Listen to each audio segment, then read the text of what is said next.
Good evening, everybody. Good evening, everyone. How are we all doing today, guys? How are we all doing today? There's my face. Hello, everybody. Just had to make sure that it was working. I don't know why I just switched off there. For some reason, when I switched over to another scene, it just decided to switch off. But yes, we are back. Hopefully, everybody is doing well. Hopefully, everybody is doing good right now. I'm gonna quickly just tweet out that we're live and put it in the Discord that we're live today as well. But we are back for some more shenanigans, getting ready to do some work on Danmachi Battle Chronicle, get my dailies done and out of the way, and all that sort of good stuff. Obviously, chat with y'all as well on this fine Sunday evening as well. Let me just do this as well. Live right now. Come hang out. But yes, we are live right now. Hopefully everybody is doing fantastic. Hopefully everybody is doing great. I will say one thing as well. On top of everything else is that there we go. Hello. Oh, I didn't realize we were gonna get this. As I was gonna say, today is gonna be a shorter stream in the sense of like it's gonna be a normal 2 hour long stream, as in, because usually on Sundays I like to go a little bit longer and usually all that sort of jazz, right? But because I'm doing overtime tomorrow, I'm making this a normal stream, 2 hour long stream. And so it's gonna be just the usual shenanigans. Maybe we might overrun a little bit since we started a little bit earlier as well. But yeah, I'm basically doing 6 day work weeks for the next 2 or 3 weeks. I've said at least 2 weeks, 3 weeks, we'll see, because I gotta get that money. Now I've spent a lot of money and I have to still pay insurance at the end of this month for the house, the new home, all the belongings I have to pay like 250 260 pounds of insurance basically to basically get that claim sorted out for the year. And along with that, I have to spend around 200 on credit cards, and then 150 or so for some installments I have to pay for some of the stuff I bought for the house as well. So a pretty hefty month this month in terms of expenses still. So I'm basically doing some overtime work so that I can get that sorted out and out of the way as well. Evening, Square Window, Moomin as well, Lockhart, Rezwan, welcome to the stream, guys. Welcome. But nonetheless, we are here to get some stuff done on Danmachi Battle Chronicle. And as you can see by the title, I still have no idea what the details are for Harmonia or Aphrodite. Now, we still have 3 days to go. Usually they would have uploaded it either yesterday or today, but we have no info. They've decided to drop some dialogue actually between Eyes and Bell and Eyes. No, sorry. Aphrodite and Eyes and Aphrodite and Bell and Harmonia and Bell and Harmonia and Eyes instead. So that is effectively the that is all we got today. They didn't even upload it on in English. Well, I guess it makes sense because we don't understand it in English, but you could easily put subtitles as well. I don't know. They could have done something there, but they decided not to for the English side, so the English Twitter hasn't gotten anything either. It's been quiet as well. So I have no idea what's going on that front. We're gonna have to just wait and see. I still have some faith that we might get info tomorrow morning, but we'll see. Dragon Ball Sparking 012 hour stream, yes, 100% on the second channel. Yeah, I'm planning on actually doing some more shenanigans on the second channel outside of just Genshin and HSR now.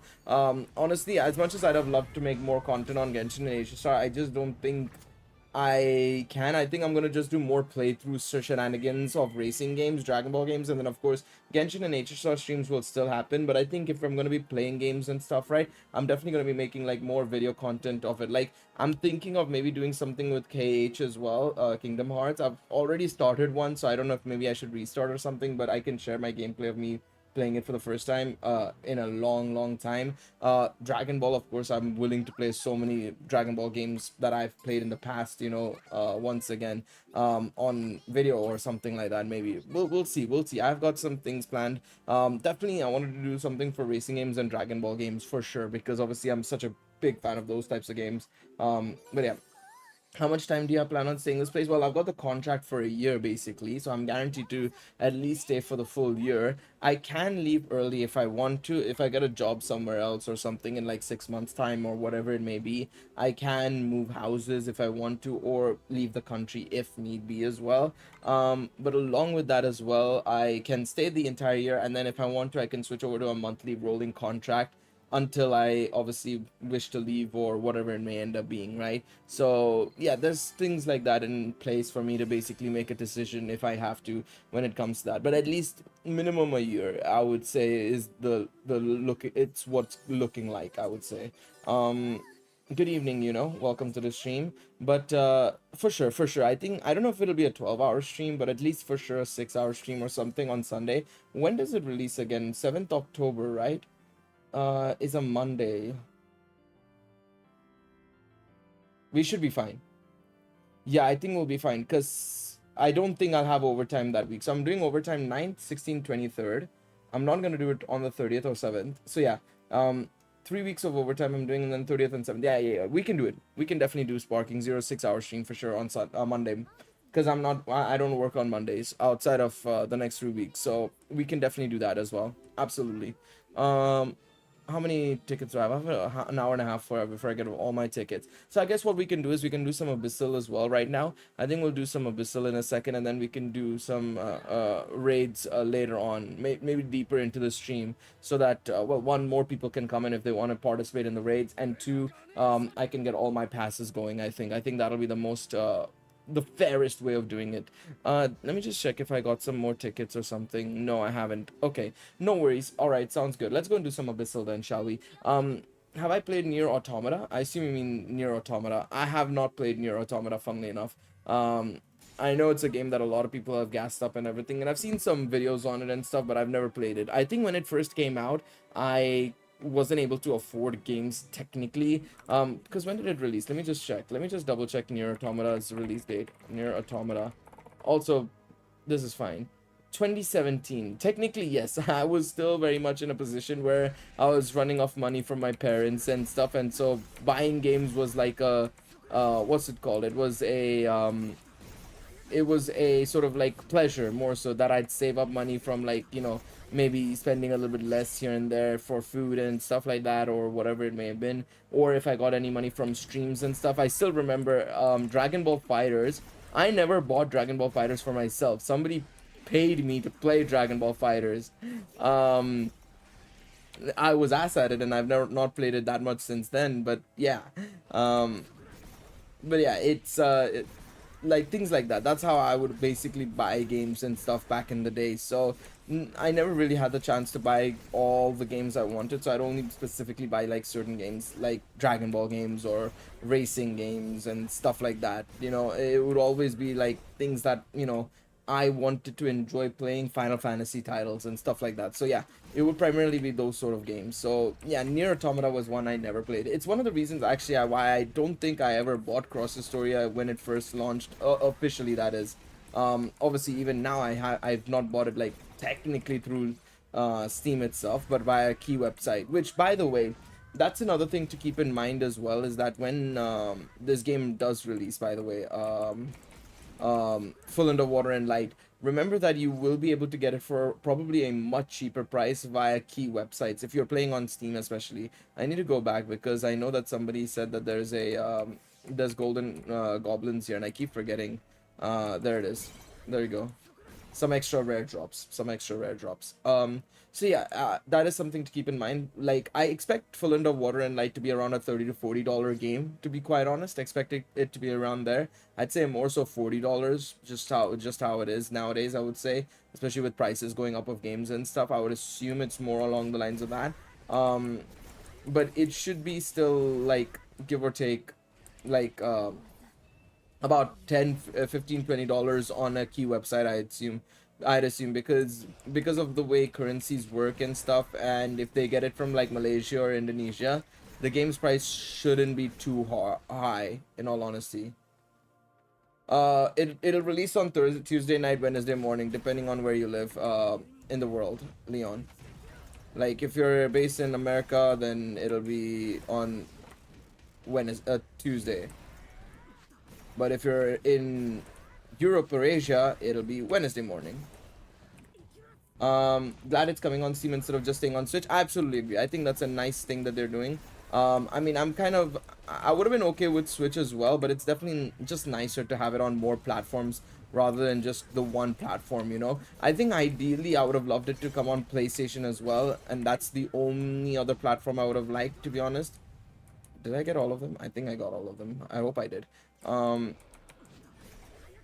But yeah, I think I would have probably said PlayStation as well. Because let's be real, Xbox and anime games don't really go hand in hand all that well, to be fair, for one. And number two, the Xbox Series X as a console isn't also in, I would say, the most iconic position it's ever been in, to be honest, and an Xbox console.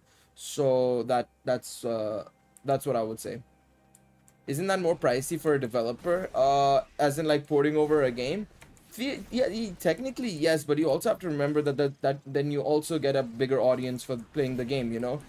Like the PlayStation audience is also pretty big in terms of like general player base and stuff. I mean, of course, Switch and PC I would say are probably some of the biggest, but I would say a PlayStation audience for anime titles are probably way bigger than PC even, I would say. The thing is, right, you have to also remember that, yeah, while it is going to cost you a lot of money to develop a game on another platform, you're also then going to sell the game to more people as well, accordingly as well. Because not everybody who owns a Switch or a PC like yours truly owns a PlayStation or vice versa. So you're effectively missing out on a lot of people potentially playing the game if you don't release it on a certain platform. I think Xbox is the only missable platform, truly missable platform, I would say. But the other platforms, I would say, are like fairly like well populated and stuff. You know what I mean? So that's just what I mean. I feel like you know, in that sense, I think you know, it would have been nice to have the game on PlayStation as well. I mean, like, I think there was a big Sparking News Twitter account that you know, like a news account that posted posts information about the game and stuff, and has a lot of followers and stuff. They tweeted out saying, like, you know, what platform are people going to be playing Dragon Ball Sparking Zero on? It was like 60% said PlayStation, 30% said PC, Steam, 10% said Xbox. So if Dragon Ball, yes, I know it's a bigger series and stuff, but I feel like still just an audience in general for an anime game, that is still a good representation of like how many people are interested in each specific console. And if they are saying like, oh, I'm going to be playing it on PlayStation, you have to realize that, yeah, you're probably missing out on a big chunky audience. Yeah, even though you are admittingly, like you said it yourself, are limited, you know, going to be spending a little bit more money on developing the game. I think there's something you have to also acknowledge in that, you know, a game still can be released on other platforms as well, and you could probably get a little bit more money for it as well. It should have released on the Wii U. Ah, yes, of course. Of course it should have. Of course it should have. No void spitting there. No void is truly spitting there. Truly spitting fact. Alright, I think that should be the last one. Yep, there we go. I seen that Genshin is coming to Xbox as well. Yes, Genshin's coming to Xbox in November. Pretty late, early announcement, I will say, for it, but I think it's good. I think it's good it's finally coming, to be honest. It'll just get them even more revenue than they already were getting, and it's going to be a lot more accessible. I expect to see potentially the likes of even Star Rail and Zenless inevitably coming over as well. It just depends on what their situations are in terms of contracts, and if there are any situations in terms of contracts and stuff, because that also will make a difference as well. Because yeah, it depends on, you know, all PlayStation and their contracts. Is there anything there? How long should they be on these consoles and stuff? And then go from there, assuming there's still a major exclusivity deal with PlayStation in some way, shape, or form. Alright, let's see. There we go. Do this so that we can kill all of them. Get them out. I could not afford all of them to be annoying me like that.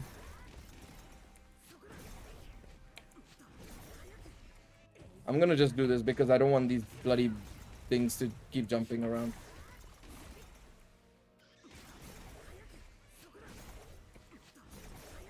Come on, there we go.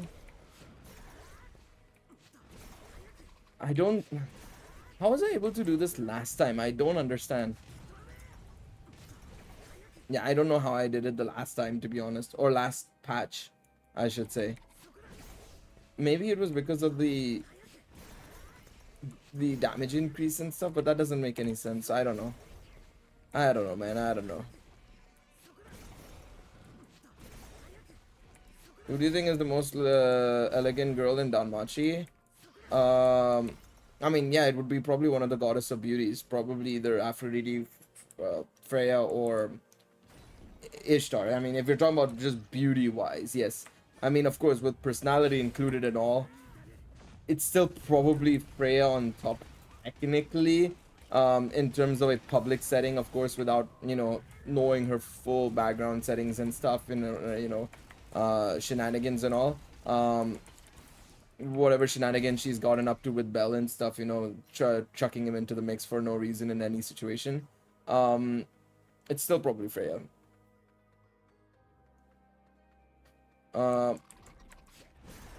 But it's up to people in terms of everything. Well, we're talking about elegance in terms of just actually this. In terms of dressing code, yeah, probably Freya. Probably Freya. Still probably Freya, yeah. If we're talking about dressing code only, then yeah, Freya.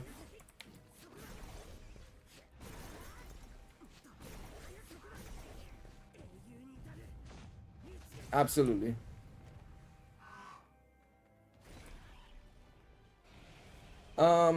Okay, let's do this. Yeet. Let me cook this. Let me cook this guy.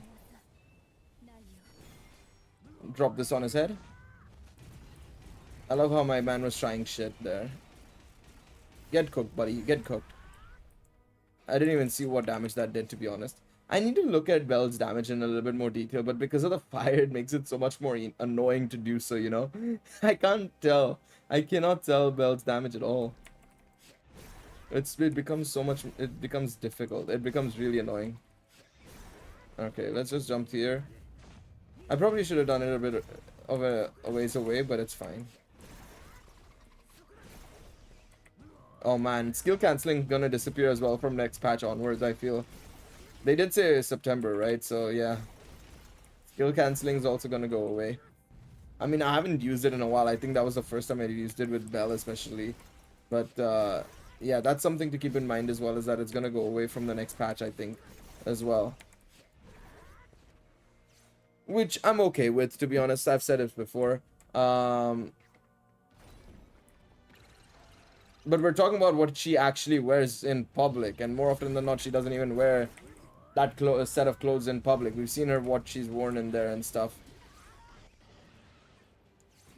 At least when in public settings. When I'm saying public settings, I mean like ballrooms and stuff like that. When I say public settings, I mean that more so.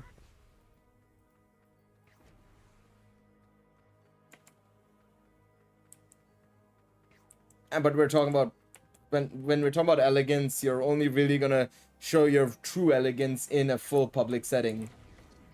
Are you really gonna brother, I wear fucking a t-shirt and shorts at home. That's not elegant at all. But of course, when I go into a full-on public setting, I'm gonna obviously try and dress as best as I can.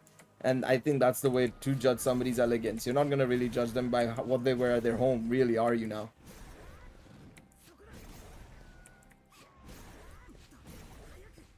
That's not really fair to judge anybody on what they wear in their house.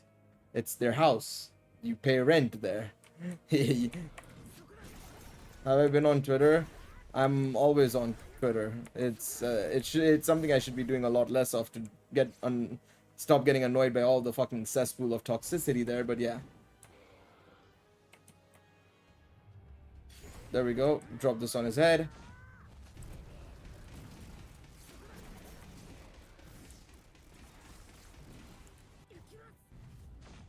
There we go. Boom. Nice. What's new? People are toxic. Yep, that's just how it is. It is nothing new, but still. Alright, there we go. Let's go over here. I hope we get some good drops. We probably need to get a lot of support material drops anyways, because of course if Harmonia is releasing, and especially if she is broken, we're probably going to want to max her ability board out massively so. But we'll have to wait and see, of course. It just depends on what she ends up doing and if it actually ends up being worth it or not. Because depending on if she's worth it or not, then we'll obviously maybe do Haruhime potentially instead. And get her ability board up potentially instead. Because that could also work really well as well for us. You can have your opinion. It most likely is a very wrong opinion, but yes. Nah, I'm just joking. It's your opinion. I'm not really gonna say anything else about from you. No, I absolutely agree with you on that one. I think Full End of Water and Light is looking a lot more exciting than what I thought it was initially. I mean, to be honest, again, initially I had unrealistic expectations, I should say, about it. And well, I say unrealistic. It's not really unrealistic, but it was just expectations I didn't need to give myself unnecessarily because they never specified it was going to be that type of game. They just said action RPG, but to be fair, when you say action RPG, it's always your first thought is going to be something like Xenoblade Chronicles and something along those lines, you know. But yeah, that was on me more so than anything else. In terms of the game itself, I'm all good with it. I'm very excited to see how they're gonna do it and stuff. I'm excited to see the depth of the combat and stuff as well. It's gonna be a lot more in depth than what, let's say, Infinite Combat was. And obviously, I want to wait and see what it has in comparison to Danchro. Because yes, I know you people would say Danchro is very simple, but it does still have some degree of complexity to it, even though it's still a simple game. And obviously, I feel like Danchro should be simple because it's a mobile game. There's no need for it to be complex. Like, I hate when games like, for example, Fire Emblem Heroes and shit, you know, they end up being like fucking paragraphs of text, because like, what the fuck. And even Danmimo was a little bit susceptible as this as well, in a way. To be honest, even Danmimo ended up becoming too many paragraphs. Like, some of the Hero Festas had too much in them, to be honest. And I don't blame people for getting annoyed by that shit, you know. I completely got it. So I'm looking forward to obviously the console game at least having some complexity to it, at least in terms of the combat side of things and stuff. Because that's where we do need it. We do need the complexity in those situations. So hopefully I'm looking forward to that. In terms of the game's looks and stuff, the critique that you had, also hello Panda, by the way, welcome to the stream, and Sydney, welcome guys, welcome. The character models look too short. I need to look back at it because I don't feel that way necessarily too much, especially because it's a platformer. I feel like, especially with how the levels are going to be designed, you're going to want them to be a little bit shorter anyways, proportionally. I get that it can be a little bit of a weird look as well, but I feel like, especially when the scale of the map is going to be that way, I think it'll be okay, in my opinion. I think it depends on the scale of the map and how the map looks, really, to say that. Do you think we'll have an S5 unit in October? It's possible. I think it's very possible. I don't think it's going to be like weekly, like how Danmimo used to have. Danmimo used to have a new unit every week for the new season. Obviously, it was a lot easier to make the units in Danmimo because no 3D models, you know, a lot less work on the special arts and stuff like that. It wasn't as like it wasn't as much of a undertaking. It wasn't as much of an undertaking as as this game, for example, with the 3D models and stuff. So I definitely don't expect the same as Danmimo, where it's a unit every week, but I do expect maybe a unit or two they release. Maybe a free unit at the very beginning, and then at the end of the season, we'll probably get a summonable unit or something. Something along those lines. Or mid-season, we'll get another summonable unit or something. We'll have to wait and see.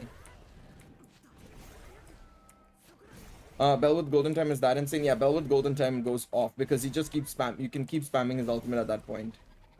Because effectively what it is that you basically keep getting a you keep getting special move damage, special move gauge cooldown every time you hit a burnt enemy, and because his burn goes for so long, especially at A3 if I'm not mistaken, he gets it even more.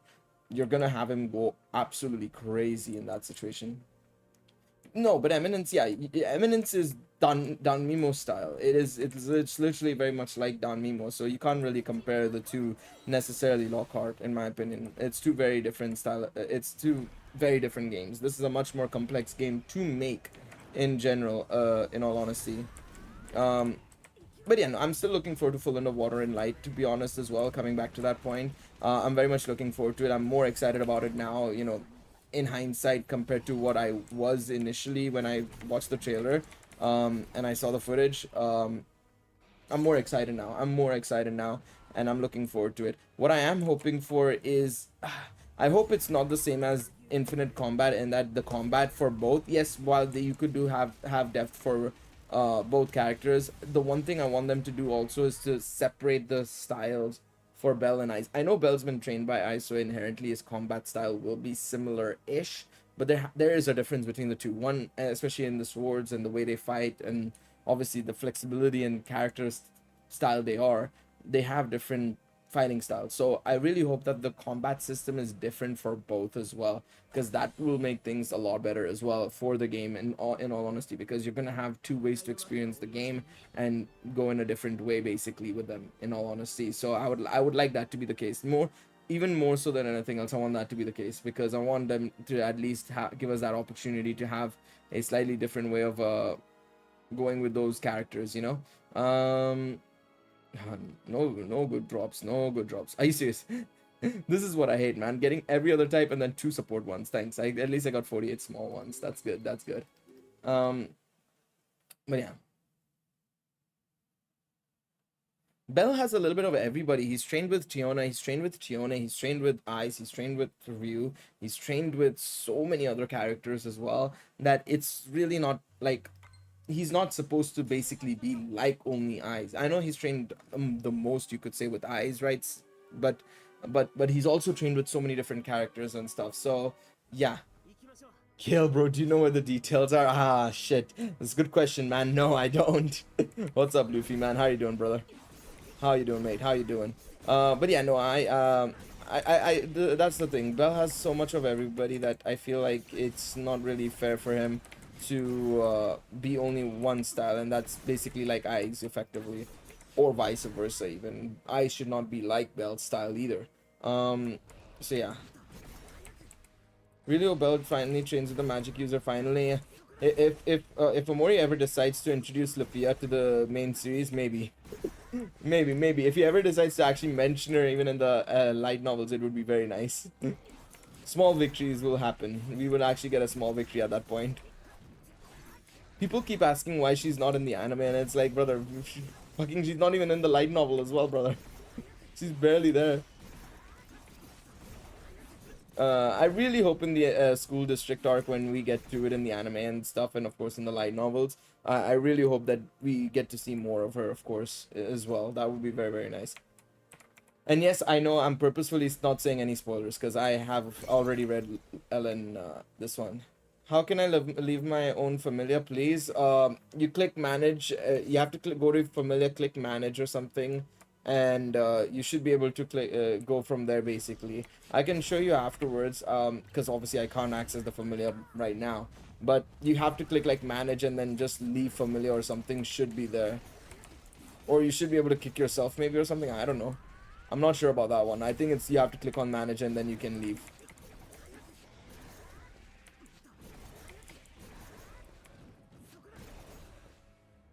Alright, there we go. But I agree. To be honest, this is something I mentioned in my most recent video. My most recent reaction video to the anime. It'll be going out later tonight. I've already recorded it. I just need to... actually, I just need to publish it. Literally, that's all I need to do. So I'll do it afterwards in stream when I'm on stream. But I feel like there's one thing I wished Danmachi did with magic a little bit better. And I mentioned it there basically. There you go. There's your answer. Illusion has your answer. Why Lufia? I think Ryu's far better in magic. Ryu is good in magic, but I feel like Lufia is... Well, Lufia is like the 1000 elf for a reason, you know? The Lufia is the 1000 elf for a reason. She's also very good in magic as well. She's like fully engrossed in magic. I mean, if we want to say that, then we should say, oh, Reveria should be the one to teach Bell as well, because... Yeah, why not? You know, at that point, why not? How long till they double?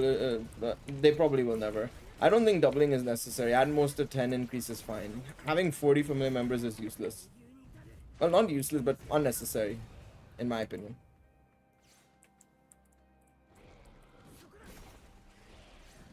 There we go. Get these lot. To be honest, I didn't even know you could spawn them in that corner as well.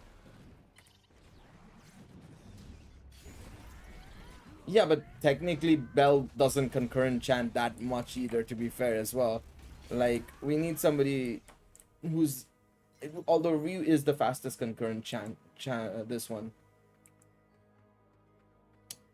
I think it's also, to be fair, because Danmachi Memoria Freese was a big advocate of Lafia, and even Amori was a big advocate of Lafia back then as well. I mean, he still is, no doubt about it. But I also think it's inherently going to be part of it, because I feel like, I think we're getting to the end of Lafia's major roles in the story, you know? With Sword of Rotoria 12, and we know that Lafia's final arc is going to be basically in the light novel, in the next part of the light novels for SO as well. Like, I think we're gonna see Lafia take a bit of a backseat as well.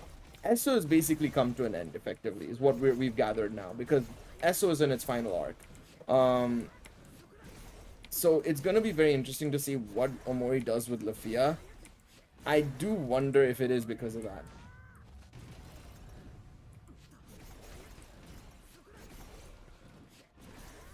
Exactly, that's what I mean. Yeah, and yeah, Argonaut charge isn't a concurrent charge. It's just a charge. It's an automated charge, like you said. Yeah. No, but yeah, but Bell doesn't need that necessarily, you know. So he's got to go with something that actually allows him to effectively finesse his magic a little bit, improve the finesse of his magic a bit more. That's about it. That's what he needs more so than anything else. And I think having people who are in depth with magic, like well versed with how magic works fully, like your Lafias and Riverias, even Ryu to an extent, but yeah. In some video you said school district had 5 level 7s, or did I listen bad? Well, first and foremost, that's a spoiler, so I can't really delve into it. But right now we only know of 2 level 7s in Orario without any spoilers. I'm not gonna go into spoilers for light novels. Sword of Rotoria 13, 14, Danmachi light novel 16, 17, 18, 19. I'm not gonna go into any spoilers for those 6 light novels, so if there's any information there, I cannot mention it in this live stream. But if you're talking about just generally, there are 2 level 7s. Level 7 in Orario, which is I was gonna say Omori Sensei. I don't know why I was gonna say that. Otaro, and the other level 7 is outside of Orario, and he's called the Knight of Knights, and that's all we know. That's literally all we know. Now, in terms of spoilers, like I said, I'm not gonna mention anything in terms of the light novel spoilers for the school district or anything. Like I said, I've already read it, and I can give you the answer that you want, but I'm not gonna do that in this video. I cannot do that in this live stream, because this is a place for people who also only watch the anime, only watch the anime, so, and are anime onlys. So it's not fair on them for me to like have that as an answer, you know what I mean? So yeah. 1 second, I have to go that side actually. Shit, I made a mistake. I hope I can go there. Wait, yeah, I hope I can go there. Yeah, I can still do this. I thought I made a mistake there. I quite like characters like Luffy and Nazo who have a non-adoring relationship with Bell. I'd say Naza has a relationship. Well, I'd say Naza's probably the one that's most like very neutral to Bell. She likes him in the sense of as a person and as a good friend, and that's about it. So I know what you mean, as a non like loving relationship kind of vibe sort of thing, basically. Yeah, I was about to say he can't charge it with anywhere else. The point is he needs to, what I'm saying when I say finesse with the fireball is more so like how can he use it more efficiently, how can he use it in a bigger range, and so on and so forth, things like that. And again, with the plot you can do it anywhere there, but yeah, basically.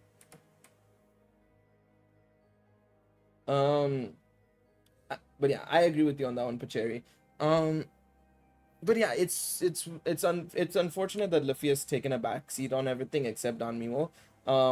Because I feel like Don Mimo did a great job with handling Luffy, right? We know this. Like, to be honest, I would probably say that thanks to Don Mimo, people have started to like Luffy a little bit more now again. Especially because they don't want to adapt Thorotoria into the anime for some reason. I have no idea why.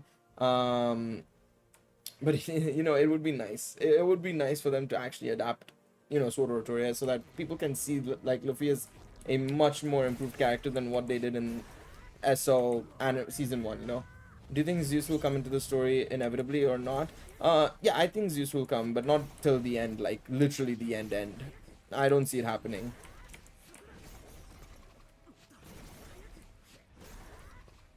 Do this, maybe? I mean, that's like a lot of people as well, so I'm not really gonna blame people for only liking Nafia after Don Mimo. That's just how it is. But again, it comes down to how you handle a character's story development and stuff. And if you're not gonna have them... Oh, wait. No, I got so close. I needed to just kill that armadillo. Oh, that was the closest I've gotten to beating that 30-second challenge in a long time, I feel. But that's just it. You need to have good character development, and while Lafia does have that in obviously SO and stuff, it's just and obviously Kimura-san also helped us a lot with that, with her being so involved with Danmimo and stuff, right? You're right on that one. I absolutely agree with you on that one, Sekrom. That involvement from her was obviously what made us even more, we liked Lafia a little bit more because of that as well. But I think it's just, I think, everybody's got this first bad impression. I've said it before, I'll say it again. First impressions matter a lot in anything, and especially with Lafia and so many other characters in other anime and stuff.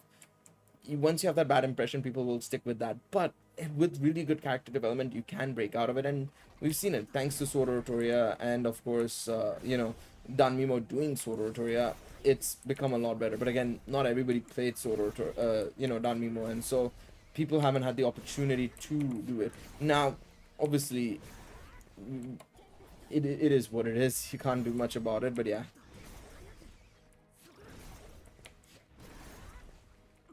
Oh yeah, no, Mikoto's very underrated. I agree. I like Mikoto a lot.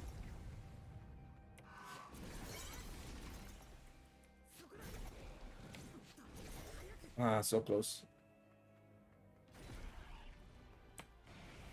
I mean, the anime of SO was really bad in itself. I think literally we know this. This is nothing new.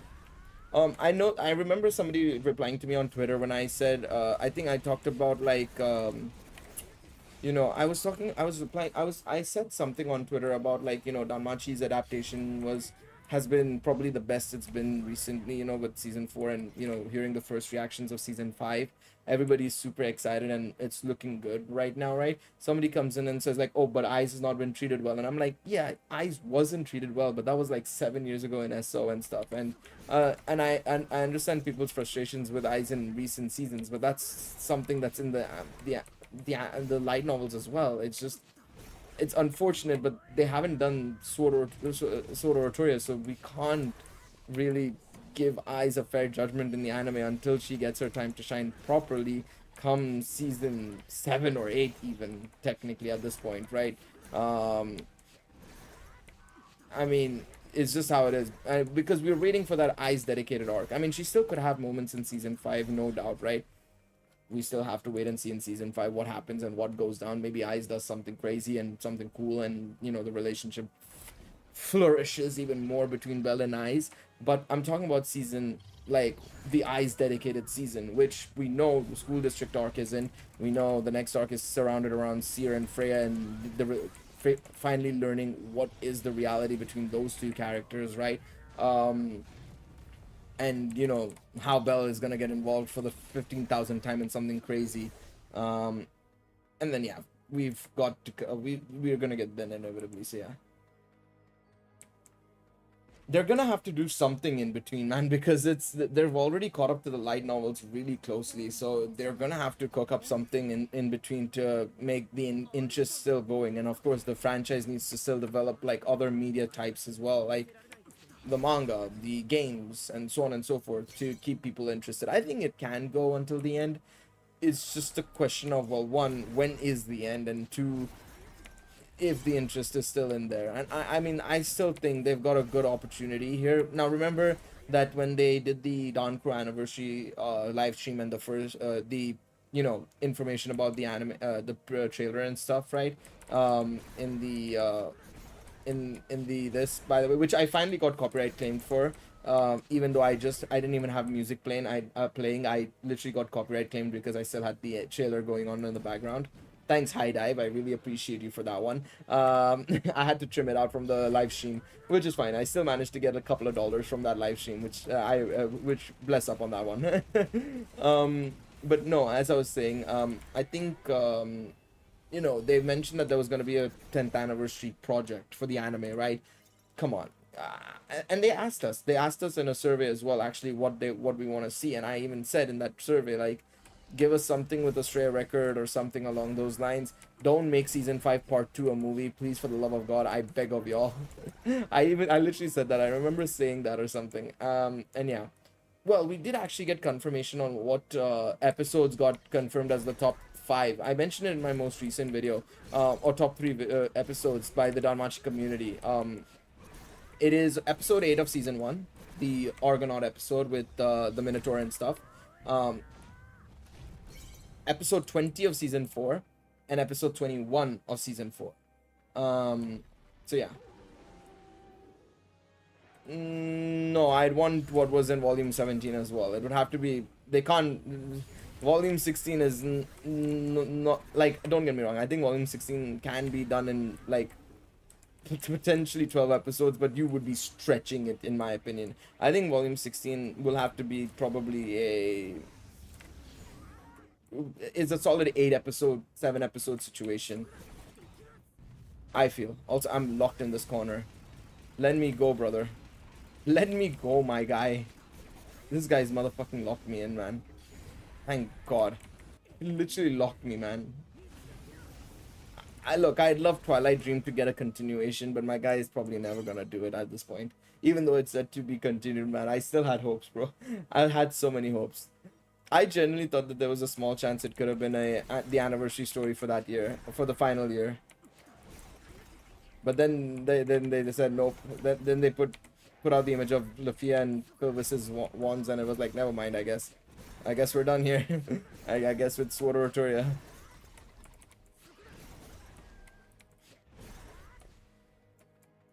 Jester continuation is still on the board? Absolutely. I think the Jester continuation, it'll be very interesting to have. I don't know how it would work, but I'm down for it. Yeah, no, I know. Thank you for that. I appreciate that. That's common courtesy, so I appreciate that.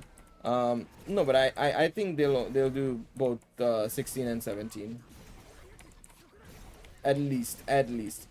We'll have to wait and see if they want to do if they want to do 18 as well. Again, we still don't know if they want to make that a movie or not, or whatever it is. So yeah. Hades Vesta movie, yeah, Hades Vesta movie would work. It can act as a sequel to this, what's it called? Are we even supposed to skip 17? It's not about skipping 17. He was saying that, oh, you know, they'll only cover 16, is what they were gonna say. And I was like, what he was trying to say, and I was like, no, because that's too, it would just drag on otherwise. Majorly so. Where do you think season 5 will end on? Well, either the end of volume 18 or the end of volume 17. It's one of the two. It pretty much depends on this one. Well, yeah, this is assuming Bell is going to be the level 5 when he goes. Again, we still don't know which Bell they're going to take, and of course, if Bell is going to hit level 5 in the next couple of seasons and stuff, right?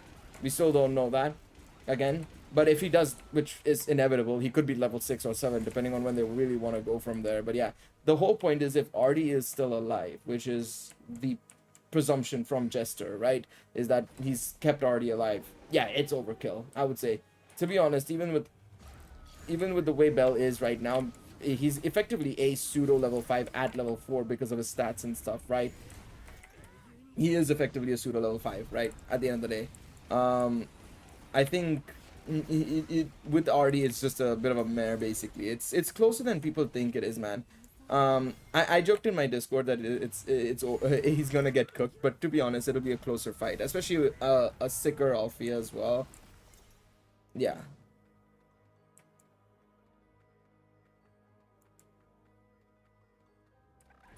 Brother, they cannot skip volume 17. You are smoking. It's not problematic in the slightest. I know what you're saying and how it is problematic, but in terms of showing it to people, it is not problematic at all. Yeah, level 5 he'd be able to take on some level 6s, which, yeah, like you said, because of his stats. So it just depends on how they want to level up Bell in that sense, you know. When you think the Xenoses will come back? When we go back into the dungeon at some point.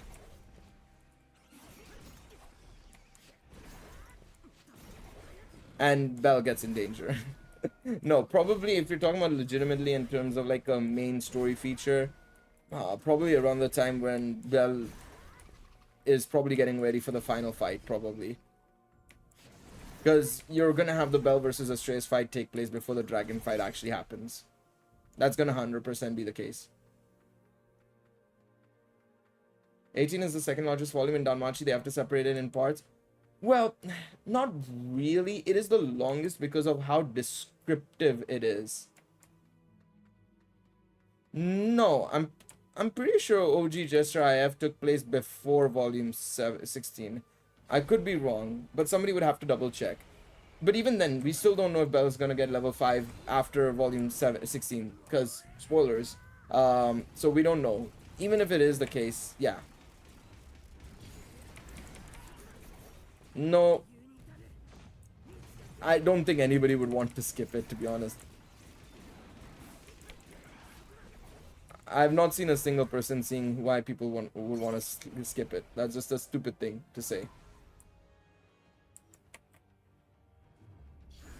Yeah, a lot of the recent level 6s, you're right. But I still feel their combat experience and stuff gives them that edge, you know what I mean? No, you're missing on so much context with level 17 that it doesn't make any sense to say that, to be honest. I refuse to believe that's a good idea.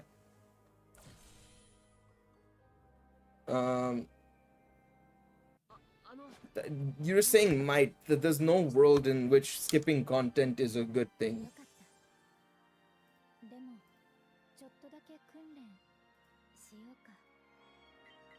There are people out there watching some of the most disgusting anime and stuff, and you're saying that, oh, because of what happens in 17, which is not even that crazy the way you're trying to portray it in terms of just general anime like craziness. No.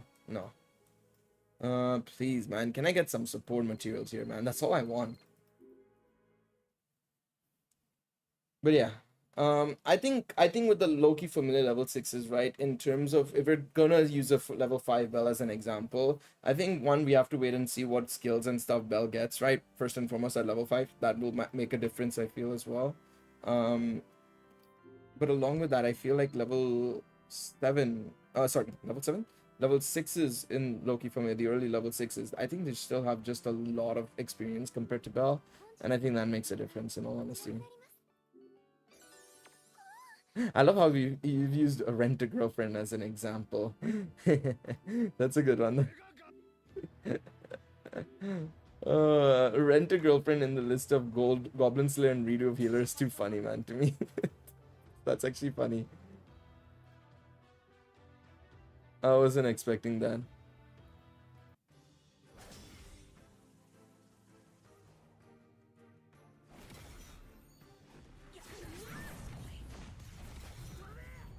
We all saw the pool panel, yeah, but putting it in the same list as that as those other anime and series is very funny to me. Oh man.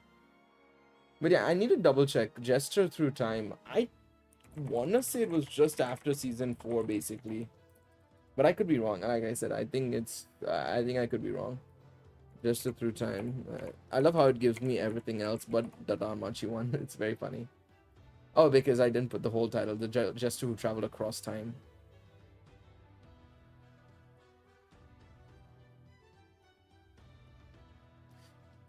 It doesn't say when it takes place, thanks.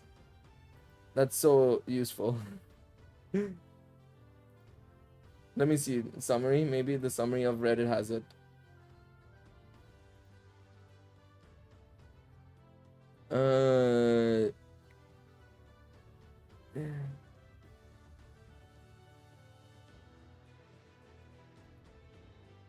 I don't think it. I don't think there's any mention of it necessarily.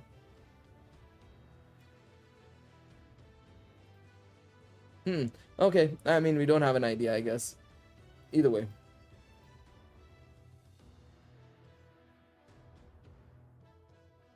Cassius goaded, my man. It's Chizuru that doesn't deserve him. God damn it! Now we started a rent a girlfriend. This one.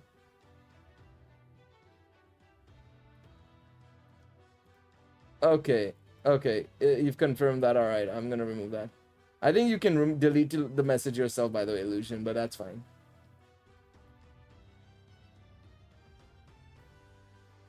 The hot take, but volume 18 doesn't need to be animated. They can go with the Promised Neverland ending. Touche, touche. I would have caught it anyways, but cheers for letting me know. Okay, I wasn't sure. Okay, thank you guys. You don't need to talk about that more. You don't need to talk about that more. I got it. Cheers. I didn't know that, but I didn't confirm that, but that's fine. Thank you. Enough of the spoilers now. Chill. Chill guys, chill. LN17 was a good read. Unmissable IMO. I agree.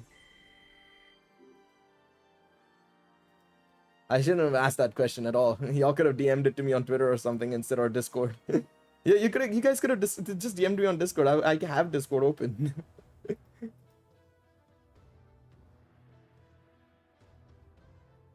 Oh man, it's all good though. It's all good. I forgot Discord existed. Touche. Auto subject, but Knights of Fianna units would be crazy on Danchro. Brother, we still need first. Let's get Argonaut and then go from there.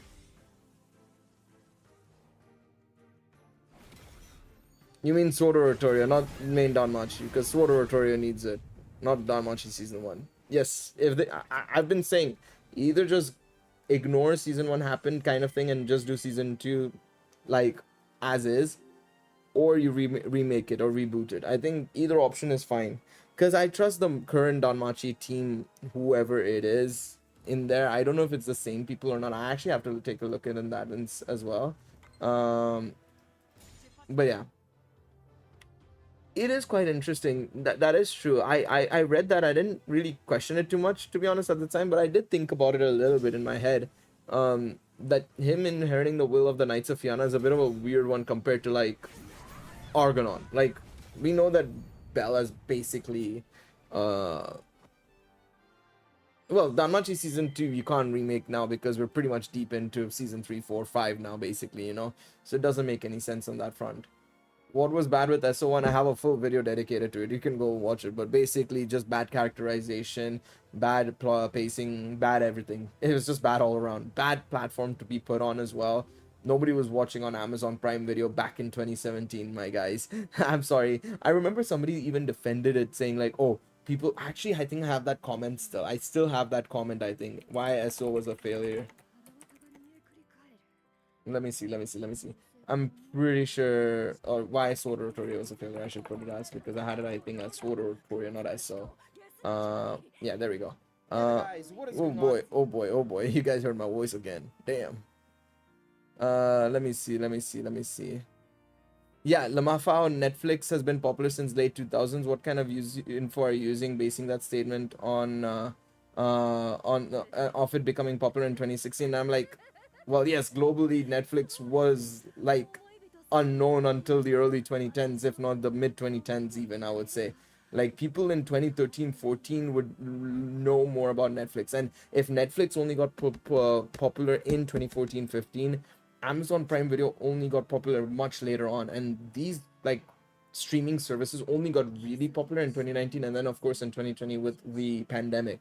So you cannot say that because nobody was watching on Amazon Prime. If we're talking about anime, it would always be Crunchyroll or bust, basically, when it came to anime. Even Netflix wasn't well known for their anime at the time, realistically, right? So how are you saying that, well, you know, Netflix was popular? I'm talking about specifically for this show and stuff. So yeah. It is also should have gotten a proper LN adaptation as a post-game adventure as it should be. Yeah, I wouldn't mind an LN adaptation. Honestly, I think Ares Vesta could have easily been like how Winter Reverie was a manga adaptation. They could have done a manga adaptation for Ares Vesta and I wouldn't have blinked an eye. I think it would have been absolutely fine as well. That way you're not making it as part of the canonical timeline if we're saying it in that front necessarily. But yeah, I mean, look, I also liked Sword Oratory as in like the concept of it. Like you said, I think seeing the world through Loki Familia and their perspective and everything, I think it makes sense. But the way they executed it for the anime, at least, wasn't the right way of doing it, in my opinion. There was just a lot of like general, plot points missing, the developments of like inner monologues and stuff from each character and stuff. Yeah, it wasn't great in that sense. I get where Tungsten's coming from. I agree with his point. He's absolutely not wrong at all. Like, you can still like the way the concept of it, but the concept and the execution are two different things for sure. But I agree. I understand that. I absolutely back that point. I would like to see more as well, but done better. That's all I want. I don't mind it, and I think people will give it an opportunity, knowing that it's been so long since it's happened. It's probably going to be a little bit better potentially, and so on and so forth. I think it just they just need the time to do it, basically. You know what I mean? Cutting Kid Mind Eyes was one of the biggest character assassinations in years. That's you're not wrong completely there, I would say, to be honest. Not completely wrong.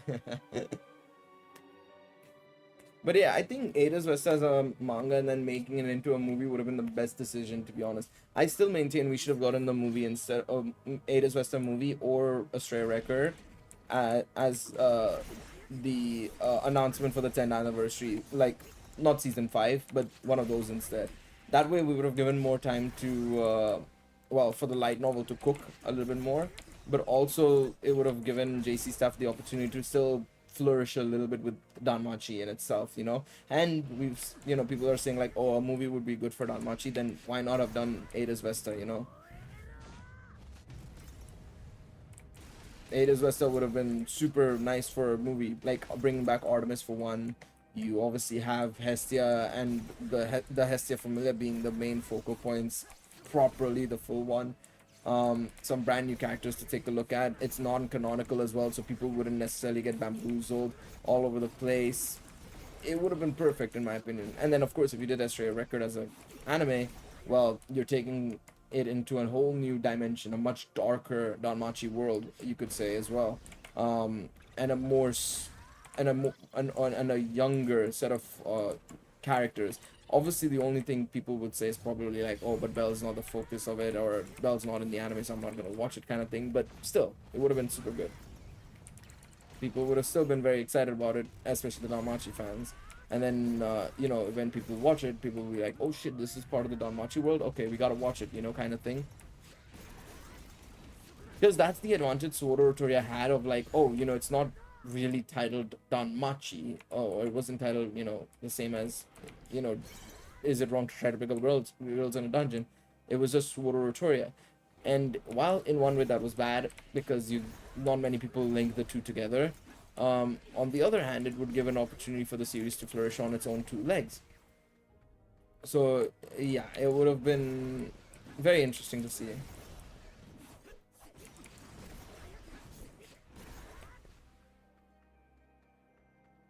Yeah, Mimo Bell has always had a big power up, honestly.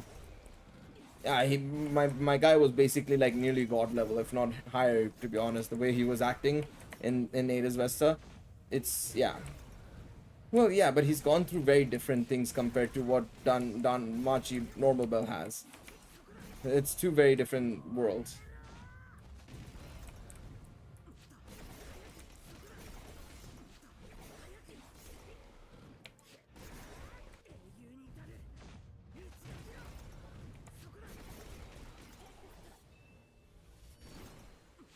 My boy was cooking majorly, bro.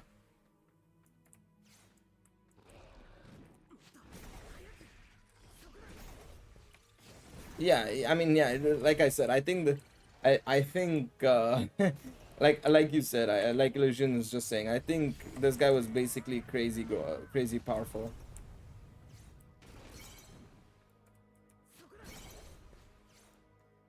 Yeah, I mean, if you're talking about it in terms of the Danmachi world, like, yeah, but to be fair, it kind of got crazy with the whole Danmimo timeline, especially with them doing Sword Oratoria and then having, like, for the non-canonical side of things is weird.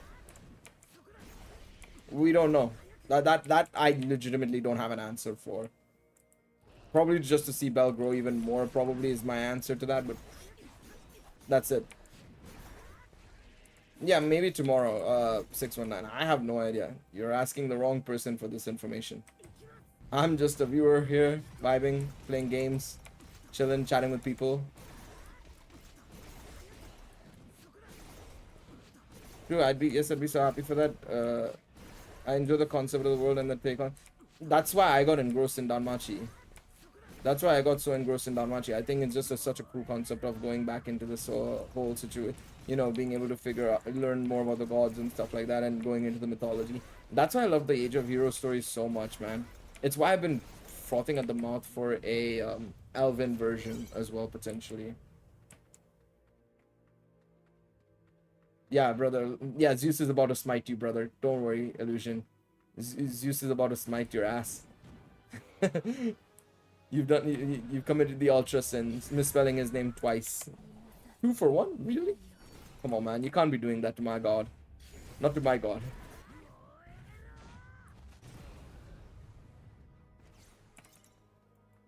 Oh yeah, I forgot. I have to do that as well. Yeah. Cheers for that, Leon. I don't think I did that. I have to do it in the start and this point. 1 second.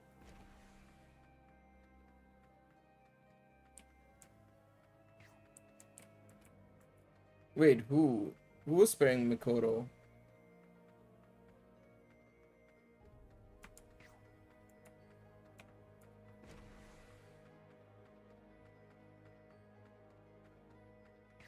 Was he? That I don't remember, bro. It's been so long. To be honest, I forget what I do sometimes, even yesterday or the day before yesterday in the anime, when I watch anime as well. Yeah, or what I've seen in the anime. So I've probably completely forgotten it, but do I remember that scene? I only remember of Zeus's, like, talking scene. That's the only one I remember. I know he was obviously in there. I can't remember there.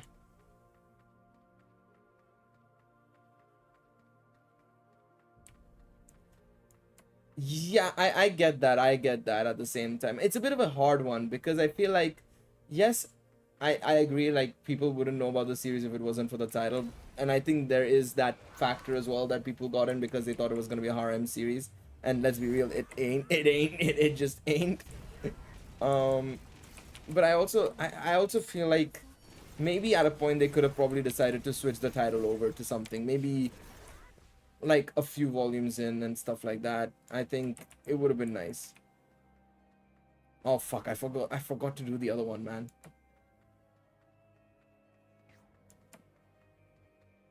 I think it's hit or miss in that sense. There's always going to be people who will be interested because of the title. Some people won't be interested because of the title. It's 50-50. I don't mind it as much, Leon. It wasn't a problem for me. I mean, we've had enough gender bender gods and goddesses, so it's fine. Oh yes. Yes. Now I remember. I forgot. Thank you for that, Zekrom. I completely forgot about the name. There you go. Thank you. That makes sense. I remember it now. I remember that line, the line he said as well, man. Fuck's sakes. Yeah, I remember. Yeah, I mean, it does sound better, but will it attract people? I don't know.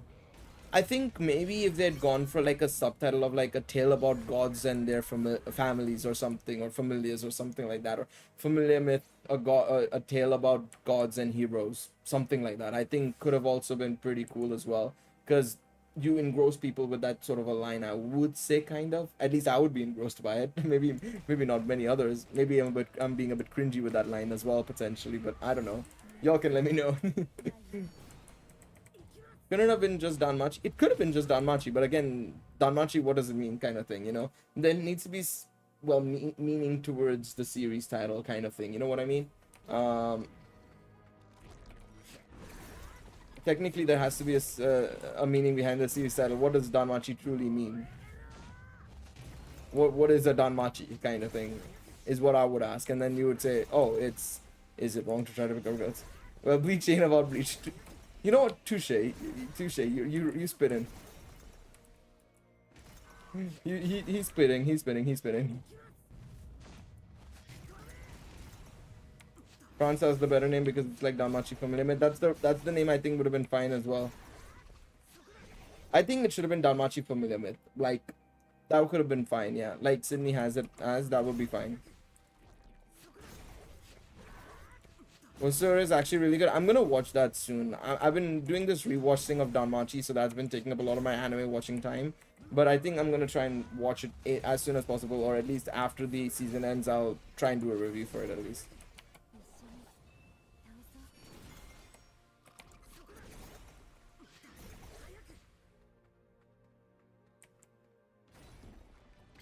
Danmachi has more artistic ambition than say Konosuba, but because of the end title, people won't try it. That's true. I think Danmachi also has a much grander like storyline compared to some of the other very popular titles, I would say. But yeah, it's just how it is. Hello, coach. How are you doing, mate? Welcome to the stream. Welcome to the stream.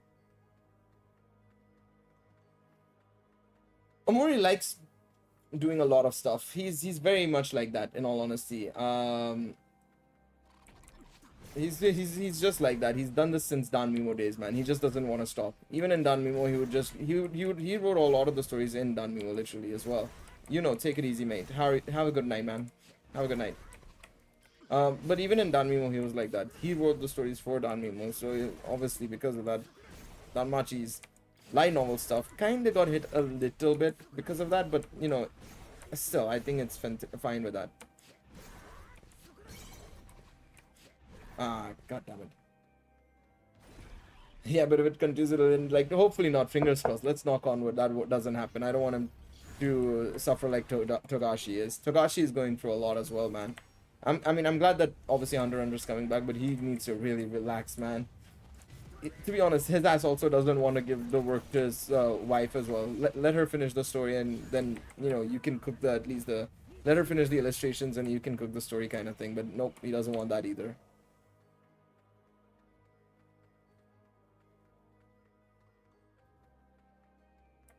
Let me just check if I missed something else. No, nothing else. Okay, I thought I might have missed something else, but yeah, I think it is what it is.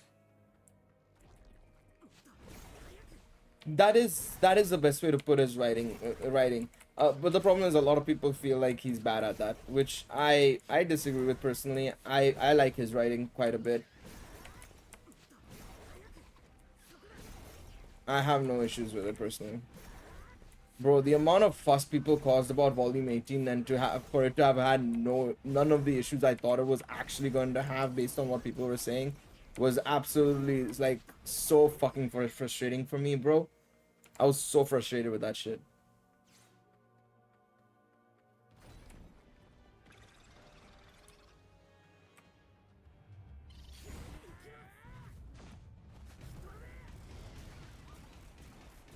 I was so annoyed. I was like, come on, man.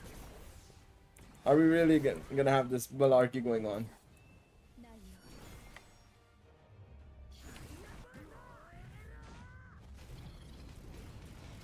Alright, there we go. Beautiful stuff. Right, let's go to the next floor. When is the unit coming out? Unit's coming out on Wednesday. Could you summarize Evilists? I never understood what their problem is. Short answer, they just want to be evil. Is if effectively, it's a very radical group in that sense. They're just claiming to be evil is effectively the way it is. They're just evil to be evil kind of thing, you know, is the best way to put it. It's realistically the best way to put it effectively. Then but there's obviously each of them have their own kind of motives for being evil kind of thing, you know. And this was since pretty much the Dark Ages kind of vibe basically. So yeah, it's, you have to look into each god to kind of identify each one's kind of perspective and their reasoning, but more or less it was just be evil.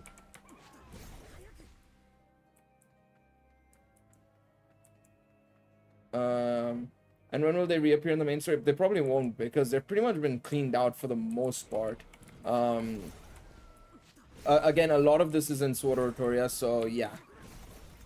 And it's been in Danmimo, so I don't mind spoiling this one. The people who criticize the Morizo writing either complain about dragging, which is like, look at One Piece, and the rest are usually opinions formed from the side anime side. I agree in that sense. Speaking of Aphrodite never bringing up Artemis in front of Belle feels so uncanny, especially since Danchro already adapted. Yeah, but again, we still don't know when. Well, we know Arrow of Orion was. Fuck me. Am I tripping this much? Hold on a second. Yeah, no. Yeah, it is a little bit uncanny now that you mention it. Okay, I just needed to double check something because I was like, I completely bamboozled myself there for a split second. I agree, it's a little bit uncanny, but again, I think Aphrodite in itself was definitely acting a little bit odd. I don't agree with you. I think she was definitely acting a bit weird compared to like what she normally was in Danmimo, for example. But I also feel like it was down to the whole situation with Harmonia, and we'll probably get a better iteration with, you know, Aphrodite. And to be fair, this could be a storyline that's not taking place after the events of Arrow of Orion, kind of like how it is, like, you know, some other ones weren't.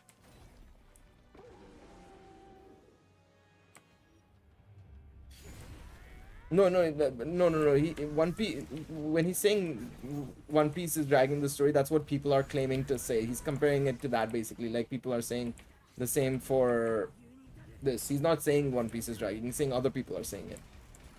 Canon Vito is still out there, just like Canon Artemis and Canon Antares. Technically, yes.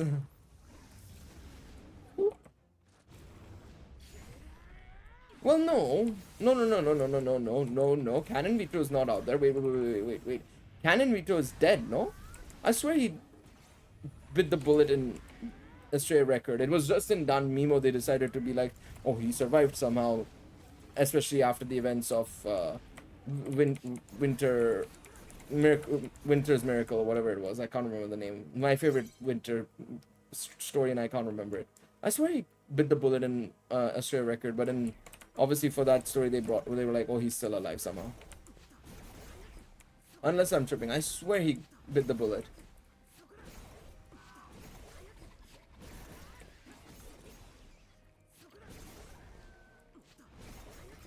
Because I remember people complaining twice about him. First, when he died in a stray record, and second, when he obviously came back for the non-canonical, slightly, I should say, the 5% non-canonical version of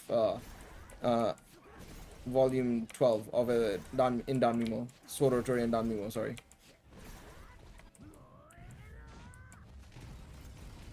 I guess it was implied, but okay, fair enough. Open-ended death, I suppose. Fair enough.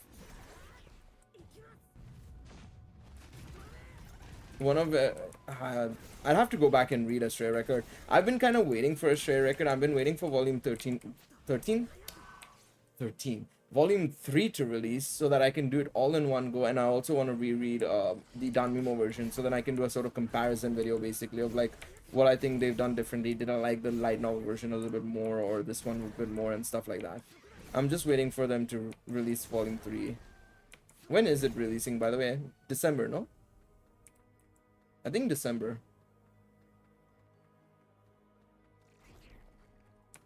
I'll probably read it when I'm in Dubai.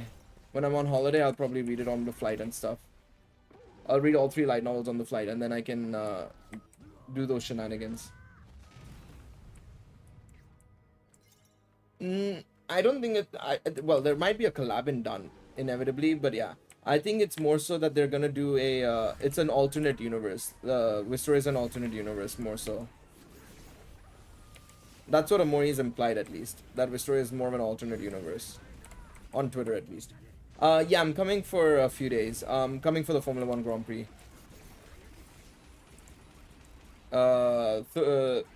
Currently the plan's 30th November to like 13th December or something like that. Oh god. The frame said nope on that one.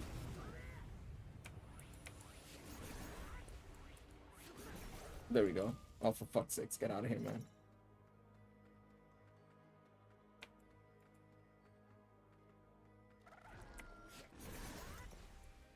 How much were the tickets to that? It was, I think 3 tickets were 400 each. It was the same as the, no, actually it was a little bit more expensive than my British Grand Prix. British Grand Prix was 300. British Grand Prix was 300, but I think Abu Dhabi was 400. But to be fair, we also bought Abu Dhabi on the, like, the day it came out, so it was like on, it wasn't like, you know, drop prices kind of thing. Technically, we were gonna do Abu Dhabi because it was like, you know, first race. We've never done a race before, and you know, do that. Silverstone happened because of a just complete, like, you know, I have the money. In hindsight, probably should have just saved it because technically I would have needed it for now. Because I think across all days for Silverstone, I spent like 700, 800 pounds, something like that, traveling up and down and all. Train tickets, bus tickets, taxis if need be, and stuff like that. Yeah, shit, it ended up nearly there. But yeah, no, I think it was 400 each. So 400 for me, 400 for my stepdad, 400 for my mom.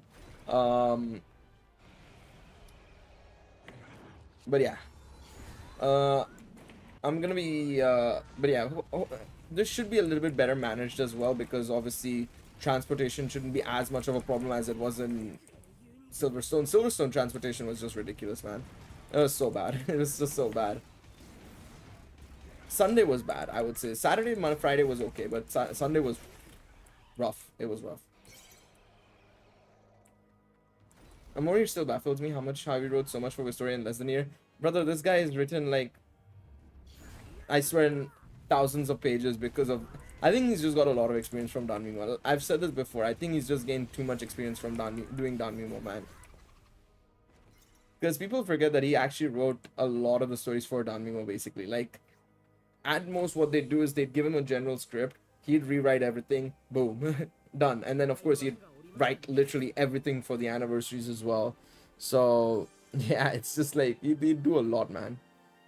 He'd go nuts with it. Okay, there we go. What do we get here? Please give me something good. Please give me something good as a drop. I mean, a Rainbow Fauna is better than nothing, I suppose. Oh, finally, support items. Oh no, he was in the letter. He was asking them to continue working, making the game. He told Nozawa-san to actually keep working on the game if possible, which was very funny to me. Oh man, I even said in the video saying, like, make Danmachi mode too, bro. Nobody's gonna be mad at you for doing that. To be honest, I wouldn't care. Fucking hell, bring it back. We paid you enough money as well through the campfire project. Let me just check how much they actually made in the Danmachi campfire stuff. 1 second. Hold on a second. I have the, I can just do this actually. Campfire. Let's see. Yeah, I became a backer. I hope I get some of the stuff back. I hope I get some of the stuff. I paid $100 for it. I think I'm supposed to get the production report, mobile wallpaper, and stuff like that. I don't know when I'm supposed to get it technically, but yeah. Oh, I have no idea when I'm supposed to get it, but hopefully I do get it inevitably.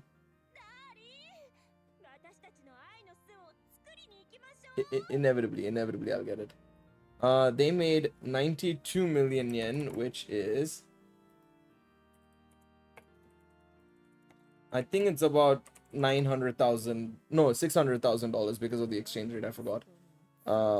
About $650,000, which isn't that much, but like if you think about it, it's basically people who aren't even technically going to get that much out of it.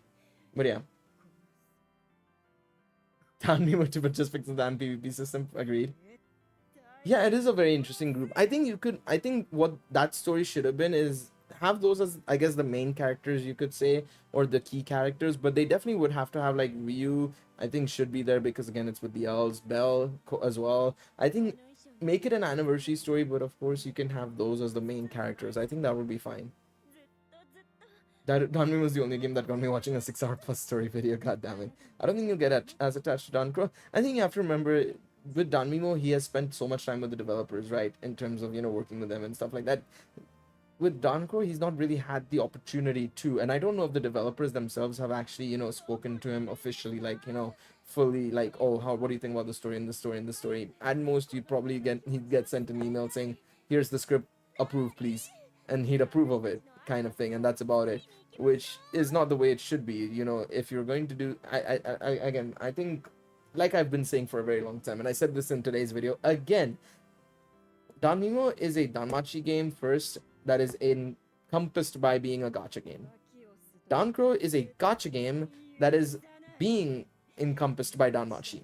It's about it. So that's all it is, effectively. And the thing is, right, if you take a look at the early concepts for Danmimo, that is, the way they portrayed it was actually, it would have been more like a normal single player game kind of vibe, basically, where you would grow with Bell, you would basically get the skills and everything on all the unlocks and everything as you would progress, like in terms of being part of Bell, like the skills and everything you'd only unlock at certain stages and stuff. And it was like, okay, but that's a bit much at that point, especially if you're making it a gacha game. You know, you can't lock stuff like, you know, the weekday dungeons only once he's training with eyes. That doesn't make any sense in theory, if that's in that sense, right? So they had to they even made a note saying probably should release this a little bit earlier and stuff.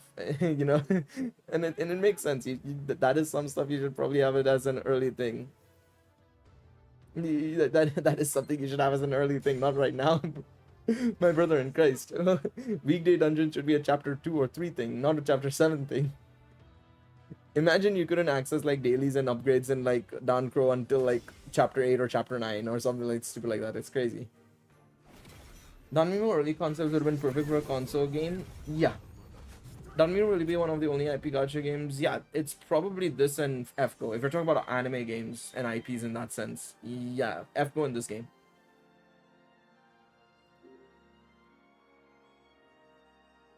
You know what did that to Infinite Combat? I mean, yeah, Infinite Combat did that. I mean, I still maintain Infinite Combat's a good Danmachi game in the sense of like the foundations of like the skill sheet, the equipment system, the drops, all of that sort of stuff I'm okay with when it came to Infinite Combat. What killed Infinite Combat for me was effectively the gameplay and the graphics, effectively. That's about it. And to be honest, the graphics as well would have been okay had it been a little bit more refined and a little bit less softer. It feels like it's overly contrasted, less, very soft. It feels weird in that sense, you know what I mean? It's hard to describe it, but you get what I mean, right? And not only that, of course, the chibi models I would have been okay with, to be honest, especially because if you look at, like, you could have made it a mystery dungeon style game and kind of like that style with the chibi models and all. And then of course the gameplay had effectively zero depth. Effectively nada. You didn't do much in that depth. There was nothing to, it was shallow waters even, you could say. But yeah, so that's my personal opinion on that front. You know, I feel like they could have done that a little bit better, in all honesty, and it could have been much better, you know, frankly. But like, yeah, it is what it is. You know, we can't get everything perfect in life, especially for Danmachi games, it seems like. But yes, yeah, some of the early concepts looked very interesting for Danmimo for sure. I loved how they brought up a full Excel spreadsheet as well, with in the live stream as well. That was too funny. Yeah. I was like, brother, you deadass just brought out the full on this as well. They deadass brought out a full on like this, and I was like, okay, buddy, I wasn't expecting that. Damn, damn, they cooked. Yeah, the 200 million values for that was kind of perfect, in all honesty, in a way. It was really good for that. I will agree with you on that one. It was really nice.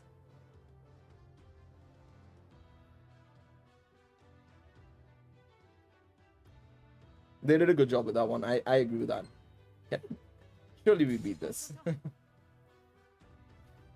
I mean, first and foremost, we have to wait until it actually gets more information, because who the fuck knows if it's actually, at this point, I have zero idea if it's actually going to even release at this point. To be honest, I have zero idea. I mean, I hope it does. I'm seriously hoping it does, because if it doesn't, I'm going to be very concerned. But yeah, I mean, I hope it does. I really hope it does.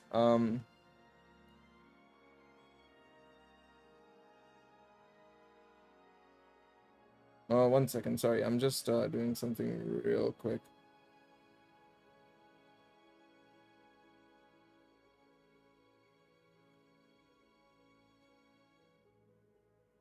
One second.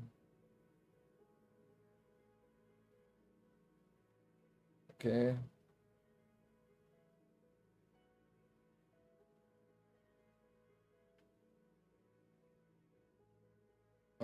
1 minute.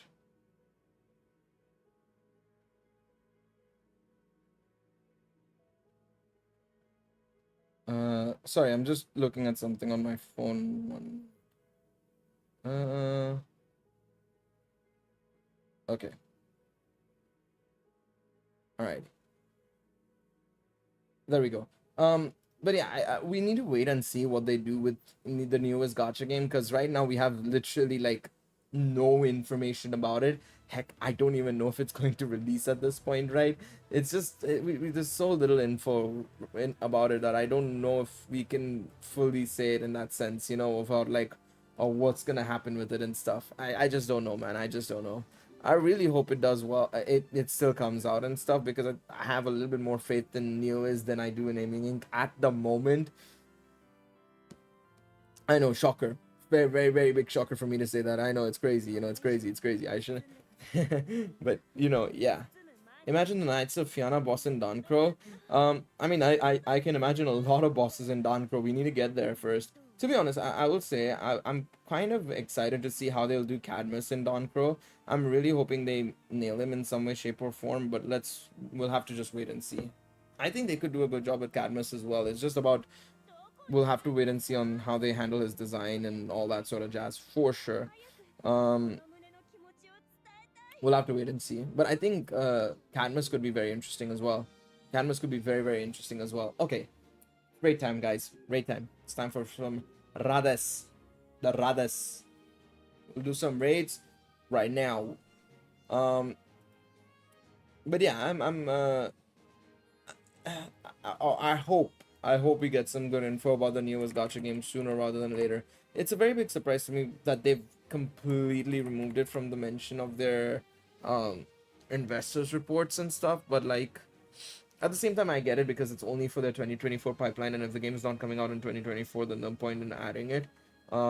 Heck, they only announced like one thing in their pipeline details for the third quarter, so clearly they don't want it to be too public or something. Surely not, right? I don't know. But yeah.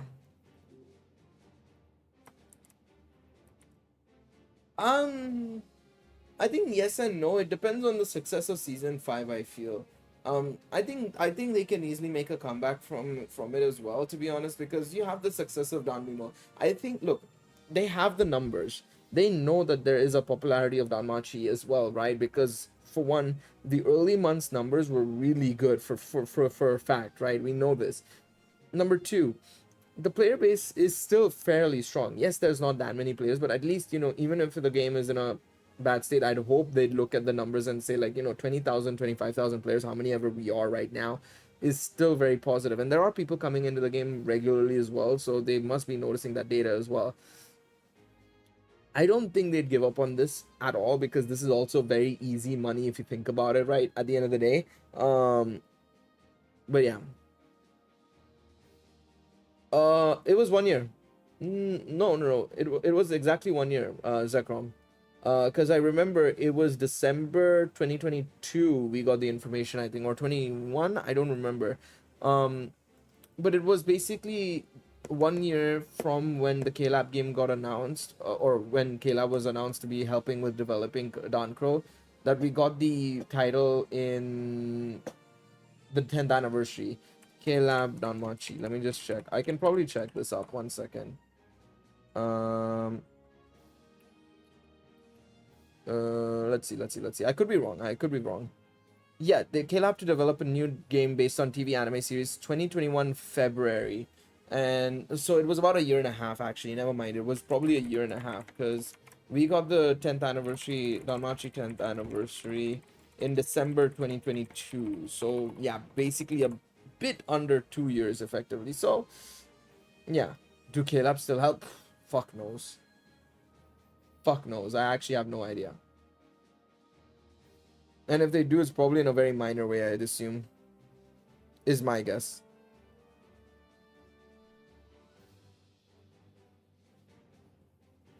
Because I can't imagine them helping in a crazy way, to be honest. I really can't.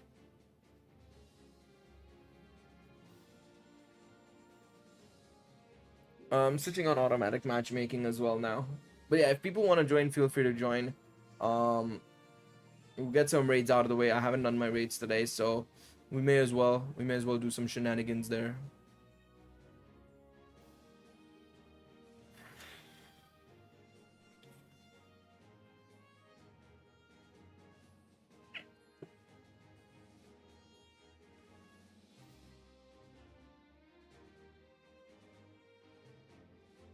Probably. But again, it doesn't help because having two developers work on a game is a lot trickier than people think. Unfortunately, because you're gonna have to communicate the delay between communications. If there's a bug with one thing, you'd have to wait for the other studio to work on it and stuff. It's not as easy. And I feel like that is something that I don't know if they've acknowledged really that well, I feel. Yeah, my next stream will be on Tuesday on the second channel, yes. And then we'll be back on Wednesday for obviously more shenanigans than on this channel for this.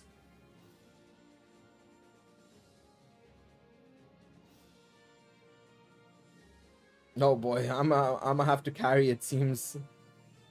This ain't looking too good, boys. This ain't looking too good. Okay, Jesus Christ. I was about to say, man, we gotta get some carries going on in here, brother. What the hell? What the heck? We can do this. I don't know who you are, buddy, in Japanese, but we can do this.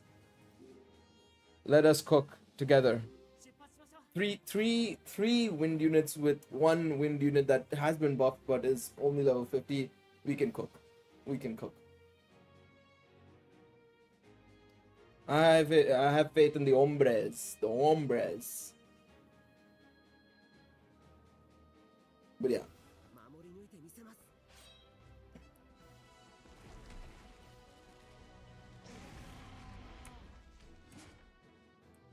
Caleb is just clinging on to BBS because without it, their income. Oh, absolutely, bro. They've been in a spiraling downward trend. I feel like the same was with the Anime Collab 2 studios. Well, not really. I feel like Spy Family, which was I think the last one I know that had a collab between Cloverworks and Wit Studio. I think they did well there. I think it just depends on the studio, how close they can connect to and stuff and work with, but it's not easy is what I will say. It may not be, it can still work, but it's not easy. I mean, Spy Family is the perfect example of how you can make it work really well, I would say. Hi guys, I'm new to this game. Can y'all give me tips, please?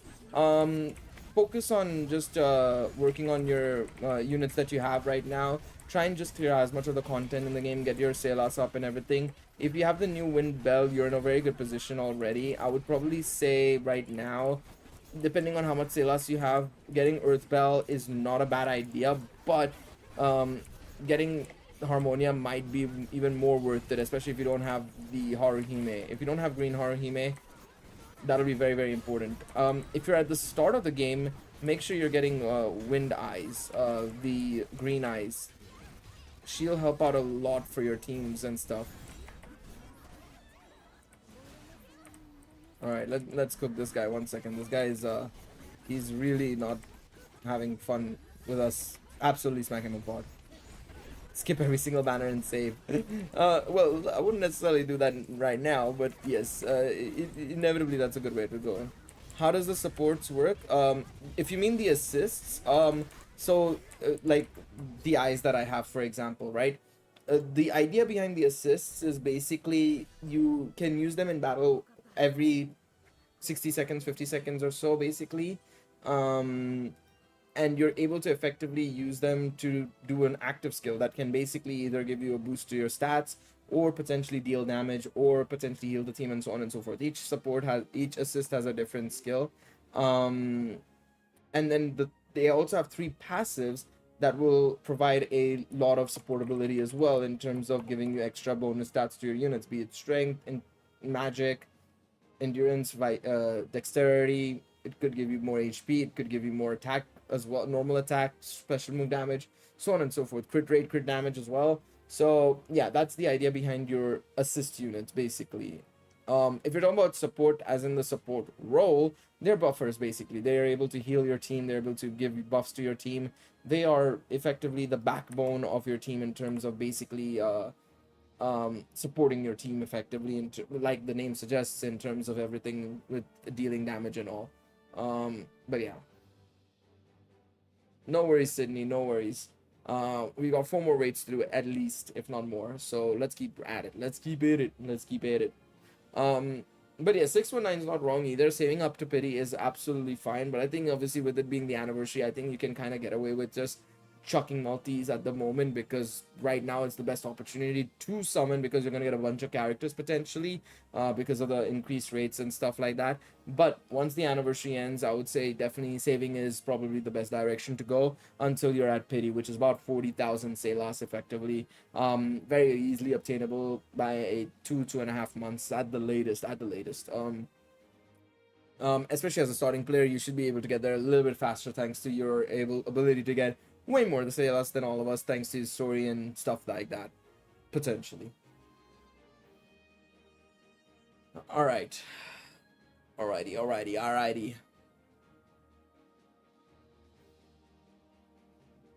Also, is that Gogeta? Yeah, that is Gogeta. Okay, just making sure. I wasn't sure who it was. It was just Gogeta. It is just Gogeta on the as your display picture. I respect that. Chat, by the way, Dragon Ball fans playing Sparking Zero in the future. Who are we maining in Sparking Zero? I want to see something.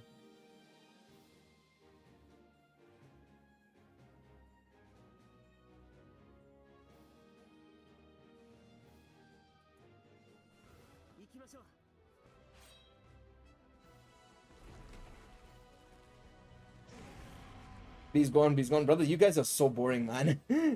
Y'all are so fucking boring. UI Goku, brother. I was hoping for something like Chaozu or Cyberman or something insane, funnily insane like that. But no, fucking boring ass motherfuckers you guys got, man. God damn. Okay, I like Gamma too there. That's a nice one. That's a good one. SJ for Goku and Gogeta Blue, obviously. Fair enough. But I think I'm gonna be going for probably SSJ2 Gohan for myself, and as a second option, as a bit of a weird fun option that I want to try out. Honestly, Loki, I probably would say I want to go for this one. What's his name? I want to try out this guy, Babidi, as a fun option, just as a random fun option, to be honest. Because Loki, I think he might be a little bit of fun, to be honest, just to cook with a little bit, you know. Him or I want to see how this guy goes. What the fuck damage is that? I want to try out as well this guy. I want to try out Aniraza as well for a fun times. Hey Gil, it's been a while. Just wanted to know if you know where the unit details are. Up my ass. I don't. God damn it, Bakche. What's up, bro? What if scenario are you gonna make first when fucking Zero comes out? I actually don't know, man. I don't know. The thing is, I'm probably not a very good what if maker. I like playing the what ifs. I don't know if I'm a big what if maker kind of guy. But to be honest, I would probably say, I mean, they've kind of already done it. But if I was able to, I would say going back and making an OG Dragon Ball. Hopefully we get access to the Daima Gokus and stuff, but and hopefully we get OG content a bit as well, like DKP and stuff. But what if Goku went Super Saiyan at a younger age, maybe like against DKP or something, is probably what I would say.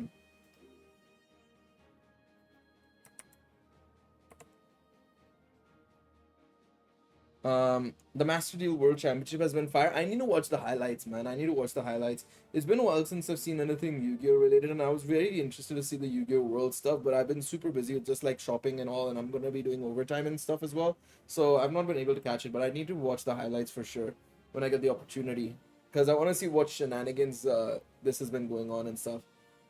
Gohan and Beast and TOP is good as well. I like that. I like that one as well. I know we're getting Goku going Super Saiyan and Saiyan Saga. That's why I said it's kind of similar-ish to what I want to do anyways. But I would love to go for this as well, potentially. I want to go for this as well, if possible. I want to go for... I want to go for a young... if we can, if DKP is in the game. Again, we still don't know if OG Dragon Ball GT or movies are in it, but I hope it is, and it should not be the case.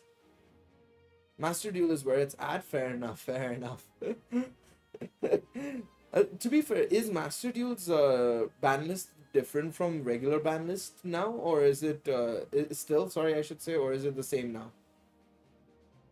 I assume it's got to be still different, because I feel like every time I look at Master Duel here and there a little bit, I see some very different like gameplay mechanics and stuff like that. How familiar with Smite are you? Smite, right? Or is that Smile? Smite. I've heard of it, but I've not played it. No. Yeah, it's different. Got it. Yeah. Fair enough. Yeah, no, I've looked into it a little bit here and there whenever I've got the opportunity, because I obviously follow Rhyme Style and Dion and stuff, right? So I know that they cook up with some Master Duel shenanigans here and there that I watch regularly. But yeah. What if Goku was betrayed? Oh, fuck off, man. I don't want that shit. I don't want that shit anymore, man. I'm tired, bro. Heaps are tripping up massively with that one, big time, in all honesty. I refuse to have that, and I refuse to have that in Sparking Zero, bro. If I see that, I'm downvoting that shit immediately, bro. I'm tired. What's the best spot to grind Selas? Well, there's no way to grind Selas in terms of like, there's no like, oh, you just set up an auto farm kind of thing. There's no way to do that necessarily. There's no way to do that. The best thing to do, in all honesty, is just do story. Try and do the raids if possible. That's there, and that'll give you a little bit of Selas as well. Do the missions, do CP farming as well if you really want to in that sense. But yeah, like Panda and Bok Choy said, the best way to grind Selas is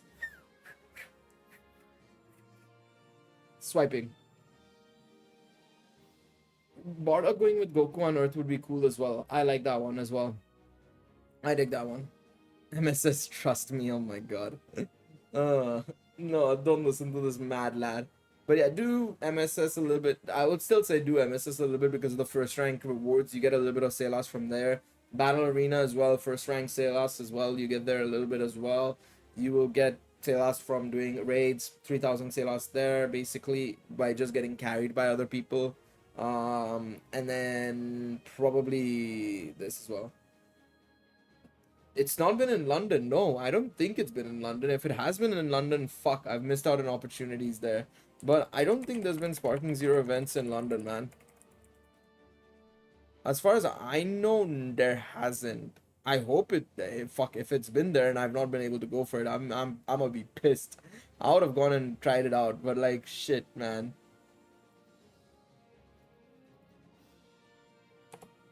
But yeah, no, I'm looking at it. They specifically said United States, so there's no point. I would have to go. I'd have to travel to the United States for it. Road tour.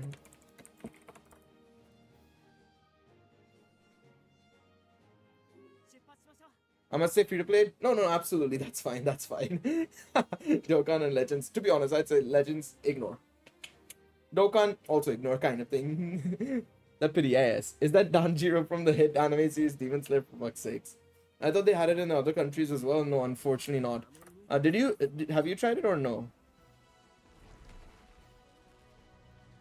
How fun is it? Oh, I enjoyed it a lot, Zakrom, personally. I only was able to play around 10 hours or 15 hours of it, in all honesty. Maybe a little bit less, actually. But I played a lot on the final day. A lot of fun. I enjoyed it a lot. It was so fun, to be honest.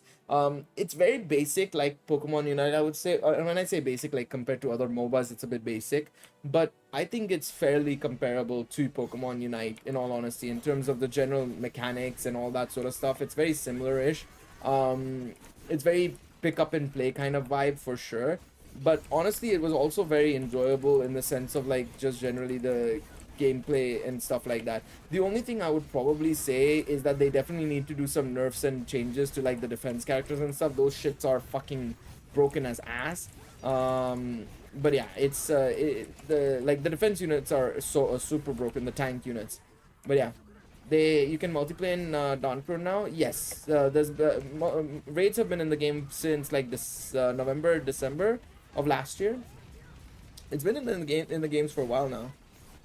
Oh, break his ass, break his ass. Okay, there we go. it's fun, but I haven't played Tenkaichi in a minute, so I was getting clapped by Vegeta the first couple of minutes. I heard a lot of people were doing that, getting that their asses beat by Vegeta initially.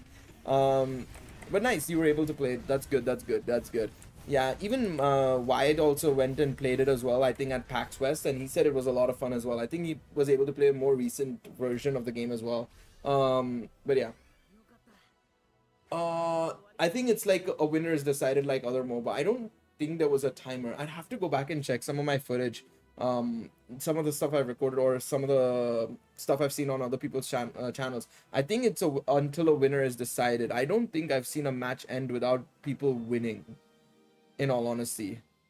I don't think I saw a match where people won on time. People won on winning the actual fight, I feel. Because I think there was one time where my team was about to lose big time. Like, my side was getting their ass beat regularly, but I like I was the only one trying to do something, I guess, along with one of the other team players as well. But like I think it was the top lane absolutely gave up. Basically, the bottom lane was trying to survive, and the game went on for I think 15 minutes in total. I feel like I don't remember exactly if I'm right or wrong, but yeah. Yes, there is a Zapdos mechanic. It's the Grade 8, basically. It is very powerful. It's even worse, I would say, than Pokemon Unite in that sense. It's too one-sided. Matches end in like 6-7 minutes because of the fucking Grade 8. They need to nerf that shit. ASAP. They absolutely need to shut that shit down or reduce it massively. I think I'll tone down the particle effects and things if possible. It's kind of hard to see with all the aura and things flying around. Just get better vision, bro. Says the man with the glasses as well, by the way. No, I think that's fair. That is fair. I hope there would be a setting maybe in potentially the gameplay features and stuff, in that sense of like reducing the particles and stuff, maybe, and on PC at least. That would be nice. Started around an hour and 40 minutes ago. About an hour and 50 now, actually, but yeah. What does it look like to have a 4-person golden time lobby? I don't have golden time, unfortunately. I wish I did.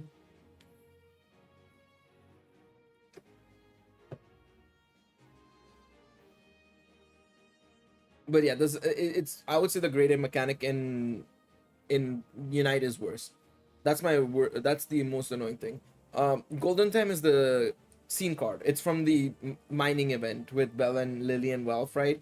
It's the scene card from there where basically you get a cooldown for attacking a burnt enemy, a special move cooldown for attacking a burnt enemy specifically. So, yeah, it is that.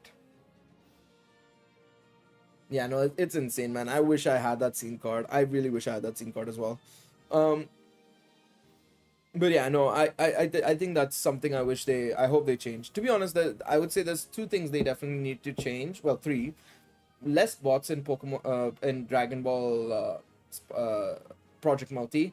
Less bots. There were too many bots, and sometimes I'd be put into a bot lobby team, which would be even worse because the opposite team has full players, and it's like, fuck, if at least they split it up where it's 2-2, at least there would be a chance. But like, I'm on a full bot team, the other side is a full, user, like, actual players team, and I'm like, fuck, I'm fucked, basically, you know what I mean? Second thing I would say is defense units, nerf them. Fucking hell, they're so strong. They're too strong even. Zamasu is a fucking cheat code, to be quite honest. He's a fucking disgrace of a character. And then the Grade 8 needs to be nerfed massively. Majorly. For Windbell, yes, Leon. He's broken with it. He is absolutely broken with it. We're talking Unite or something? I'm talking about Dragon Ball Project Multi. I was talking about Dragon Ball Project Multi. They just need to make these changes, and I think the game will be good. But it's just like they just need to make minor changes and stuff. Really, like that's their biggest thing that they need to work on.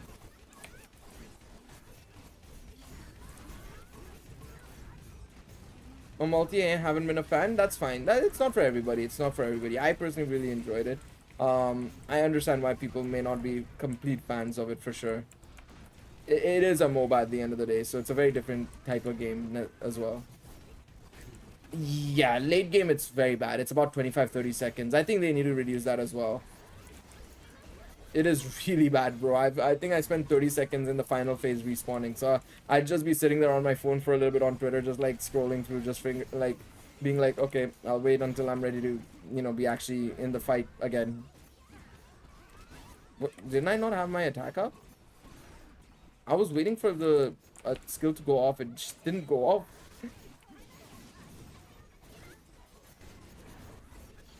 No, absolutely. I think it's the same here as well. Like, you be on the offense and you die once, you're done, basically. Because that's what happened to me many a times. Because I'd be in the late game, my HP would be a little bit low.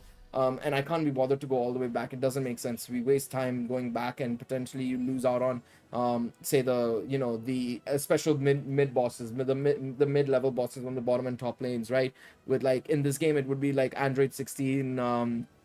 It was Android 16, Ribrianne, Nappa, and Jocko. No. The knife drop is not rare. It's not supposed to be rare. I'd hope it's not supposed to be rare, especially because you're supposed to remake it and stuff. You're supposed to then put it in and remake it and get better attributes on it. So you need multiples. It should not be a fully rare drop. But the problem is I'd be at low HP, and the moment I get my ass beat potentially in some way, shape, or form, and because I'm such a high level and it's late game as well, it's done. You're done, bro. You aren't in the game for 30 seconds or something, and it's like, fuck. It's an increasing thing, so it starts off at low, then goes higher, but the problem is it's too high. I would say there needs to be a little bit less scaling. I would say I don't mind 10 seconds, maybe even 15 seconds, but getting to a point where it's 30 seconds of nothing, like, that is a big game changer, especially late game, you know, so it becomes a bit of a problem there. Not that I could tell. There is gacha mechanics, and I think the helpers are where it's gonna come into play. I would say, I guess that's the way, I suppose, where the pay to win comes into play with the helpers. But the helpers are gachas, basically. You can get them via the gacha system that it has. That's how you get the skins and stuff as well. But the helpers realistically are only there for a little bit. They don't really make a huge difference to your stats or anything of that sort. Honestly, I didn't even notice people using the helpers that much personally, at least in the mid-level game. I was only like C or B rank in the end, I think. But yeah, I actually don't know that. I didn't pay attention to that, Zekrom. I apologize. That is the one thing I didn't pay attention to too much. Sorry, I have no answer for you on that one, sadly. So I can't really say too much there. But yeah, the helpers are the only thing I would say is sort of pay to win because of the gacha. They're only available in the gachas, basically. But yeah, there is a gacha system in it as well. Oh wait, hold on, sorry. I was about to send us in without a fourth member. I mean, we'd be fine in 3-wise as well. But yeah, the only thing I would say as well is there is a gacha system, but the gacha system is only for the basically the skins, the emotes, and like stuff like that, the intro, outro stuff and whatnot. No, he's not good. He is ass. He is very bad. Very, very bad.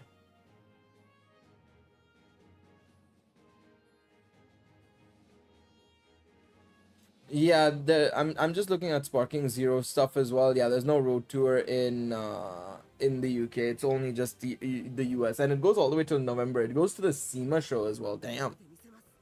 SEMA is like a car show, so why is Sparking Zero at a car show? I know they saw the Sparking Zero car, but I don't know why it's a car show, quite literally. Why are you there?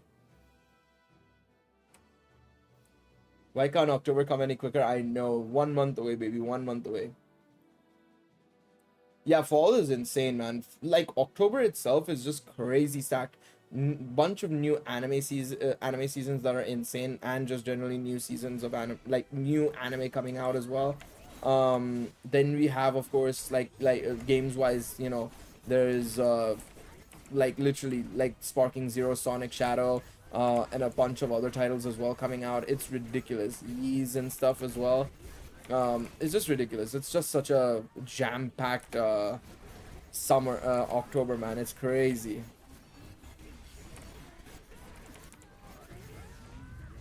I love how we've all jumped there, basically. Fucking wrestlers over here, buddy. Clothes lining his ass. Get him out of here, man. What anime is coming out in fall? Redo of Healer Season 2. No, I'm just joking. It's Danmachi, ReZero. There's also... One second. There we go. But yeah, as I was saying, it is Danmachi ReZero. There is wait, why is my mind blanking now all of a sudden? Why is my Blue Lock is coming as well. Bleach is coming back, I think, in October as well. There is Dragon Ball Daima, of course. I can't forget about Dragon Ball Daima as well. There is Blue Exorcist, I think, is getting something, I think, as well, if I'm not mistaken. There's that horror show Uzumaki as well coming, if I'm not mistaken. It's only a 4-episode series, but it's looking pretty cool. Yeah, no, there's some pretty cool stuff coming out. SAO Gun Gale Online as well. I forgot about SAO Gun Gale Online being season October. I forgot about that.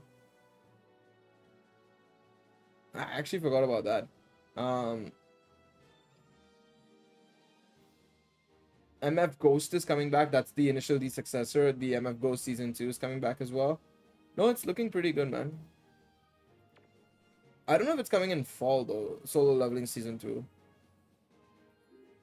Dan came out in July though. Technically, he's not wrong. Technically, he's not wrong.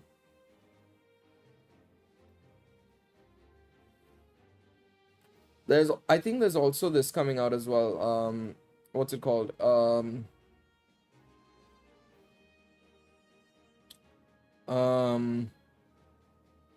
I think there's a Rurouni Kenshin movie coming out as well. So if you're still interested in Rurouni Kenshin, there's that as well, I guess. Yeah, there's quite a few things coming out. There's quite a few things coming out.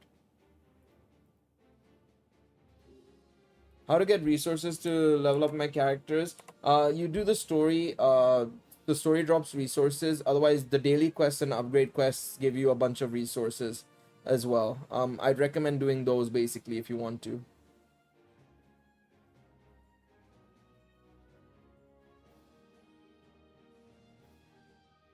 I mean, I think you'd be able to segregate the characters a little bit more, and it depends on how interested the gods are in the soul side of things, you know, because like Soma didn't give a fuck, so his familiar would still be ass effectively, and so on and so forth.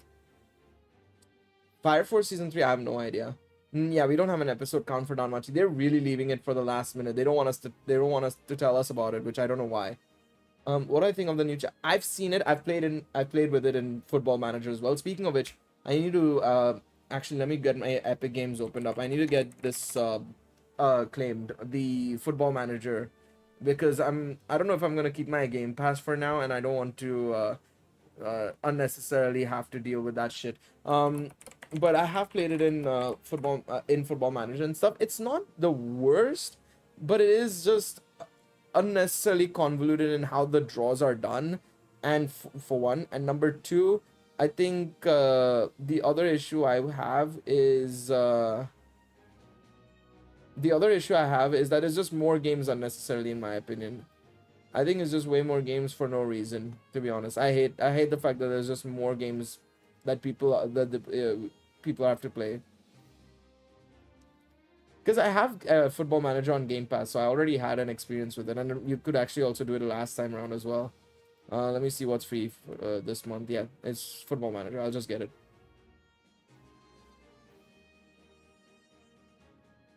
There we go.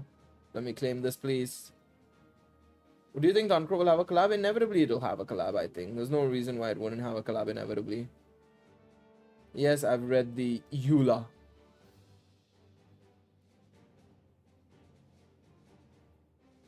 Are we continuing the stream after 12? If that's what the time is for you, no. I won't. Not after 12, no. After this raid, I'll probably shut down the stream. And we'll be back on Tuesday on the other channel, and then Wednesday, obviously for the release of the anniversary part 2 stuff. Not actually the release time itself, but like when I'm back from work in the evening.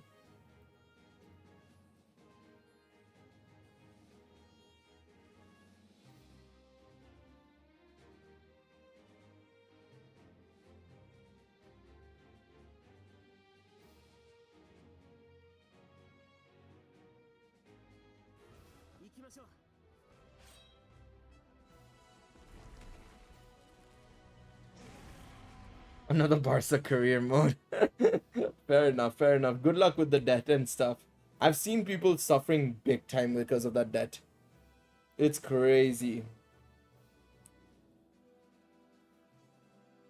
To be honest, I think I'd go for basically, I'd go for like I'd go for Data Live, I'd go for say Sword Art Online, stuff like that. Yo, it's bad. Yeah, I know. I've seen people do saves and it is bad. It is really bad. You know, one save I really wanted to do as well. I'm probably gonna do it. I've done other saves as well, but I want to do a Japan save if possible as well. Because I've heard that the way their league works is insane. Like the lower level leagues, especially. It's like if you want to get away from the fourth tier of football, first you have to beat like first you have to do the do your normal competition, then you do a playoffs with like other teams basically, and then you have to do another playoffs with another set of teams basically, and then you can do a relegation fight, relegation playoff thing kind of thing with the league above. It's crazy. Yeah, it's kind of a shame we never got that Konosuba collab that we should have gotten on our side for sure. Like how the Konosuba they got Danmachi, it would have been nice for us to get it. To be honest, Danmachi is a bit too giving when it comes to collabs. It feels like sometimes I feel we tend to give the IP quite a bit to other studio gachas and stuff.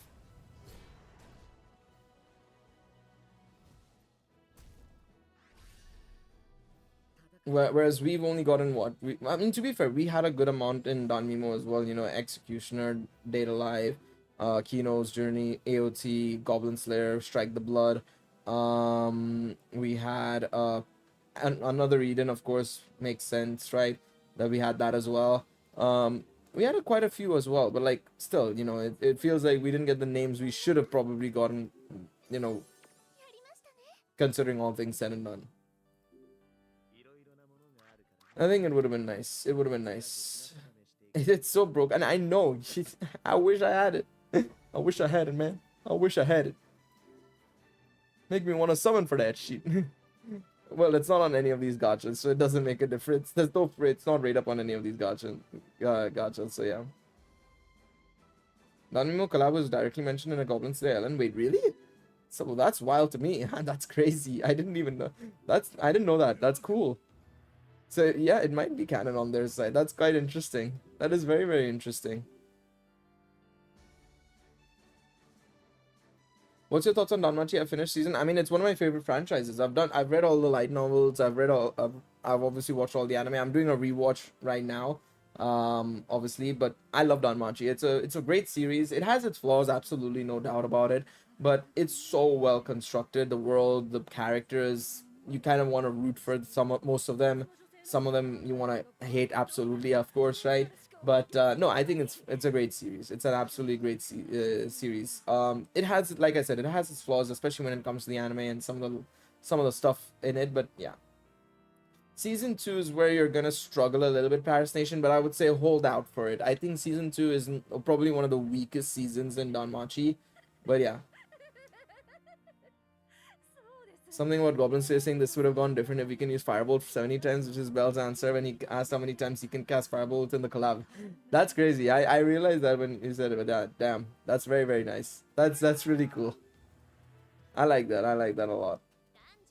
Season 4, well, yeah, season 4 was a great season, and I've already heard like the first episode was received extremely well at Anime Expo.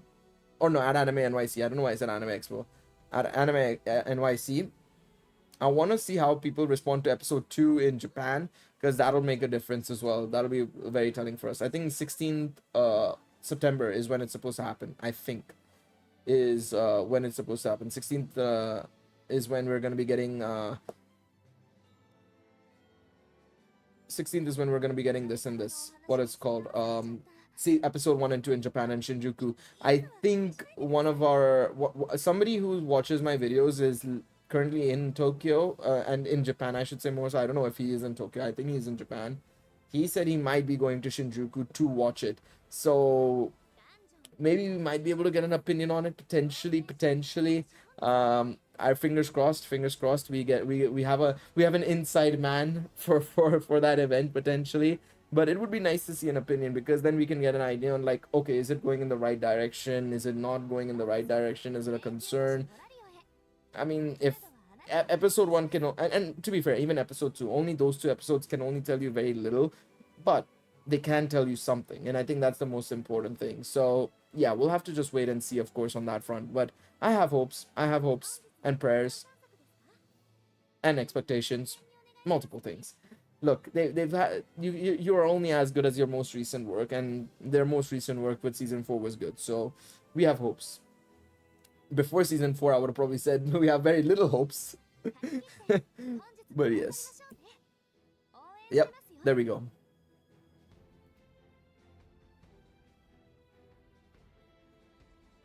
But yeah, we're gonna have to wait and see. Honestly, I will make a video on Tuesday if people should just summon, to be honest, because right now it's so hard to say, because we have no information. It's literally zero information provided to us, RF Gra. But yeah, I have a question. Does the story quest go up to Juggernaut's fight? No, it doesn't. Juggy is not part of the story. They've not even finished with season 3. They did a little bit of season 3 and then decided to start Sword Oratory instead. So we're just waiting now to see what happens. Yeah, exactly. All right, date's changed. I wanted to just wait for the date to change just to see if there's anything there for us to look forward to. I doubt it, but let's see. I'll probably make a video on Tuesday if people should just summon or not, because it's just I know it's a very hard thing, and I recommended to people to wait to see if we could get the unit details. The fact of the matter is we have no unit details, so it's hard to say right now. And they've not given anything right now. I just wanted to just check if there was something here. Maybe we'll get something in the morning in regards to a maintenance or something as well, and hopefully then we'll get some information. But yeah, I think we're gonna wrap up the stream there, guys. Make sure you guys get your weekly packs and daily free packs and all that sort of good stuff as well. They're gonna jump us with like a likes of Elysia or Astraeus. Imagine, that'll be very funny. If they do that, that'll be, you know what, fair play to them. What an absolute fucking big brain gameplay from them. But we'll see. If they do that, that'll be very funny. I'd laugh. I'd suffer for sure, but I'd also laugh very much so. But yeah, I think I'm gonna wrap up the stream there. Thank you guys so much for watching the live stream. Appreciate all of you all for tuning in. We'll be back on Wednesday on this channel for more content, because Tuesday, tomorrow I'm taking a day off basically from streaming, because 1, I'm doing overtime work, and 2, I want to relax when I come home as well. I'll be still making videos and stuff, so don't worry about that. Tuesday, I'll be live on the other channel with some Genshin Impact and Honkai Star Rail, so look forward to that as well. And then Wednesday, we will be live for the second part of the anniversary. Thank you guys all so much for watching. Once again, appreciate all of you all for tuning in. I will see you guys in the next one. Until then, take it easy, everybody. Ciao. Bye-bye.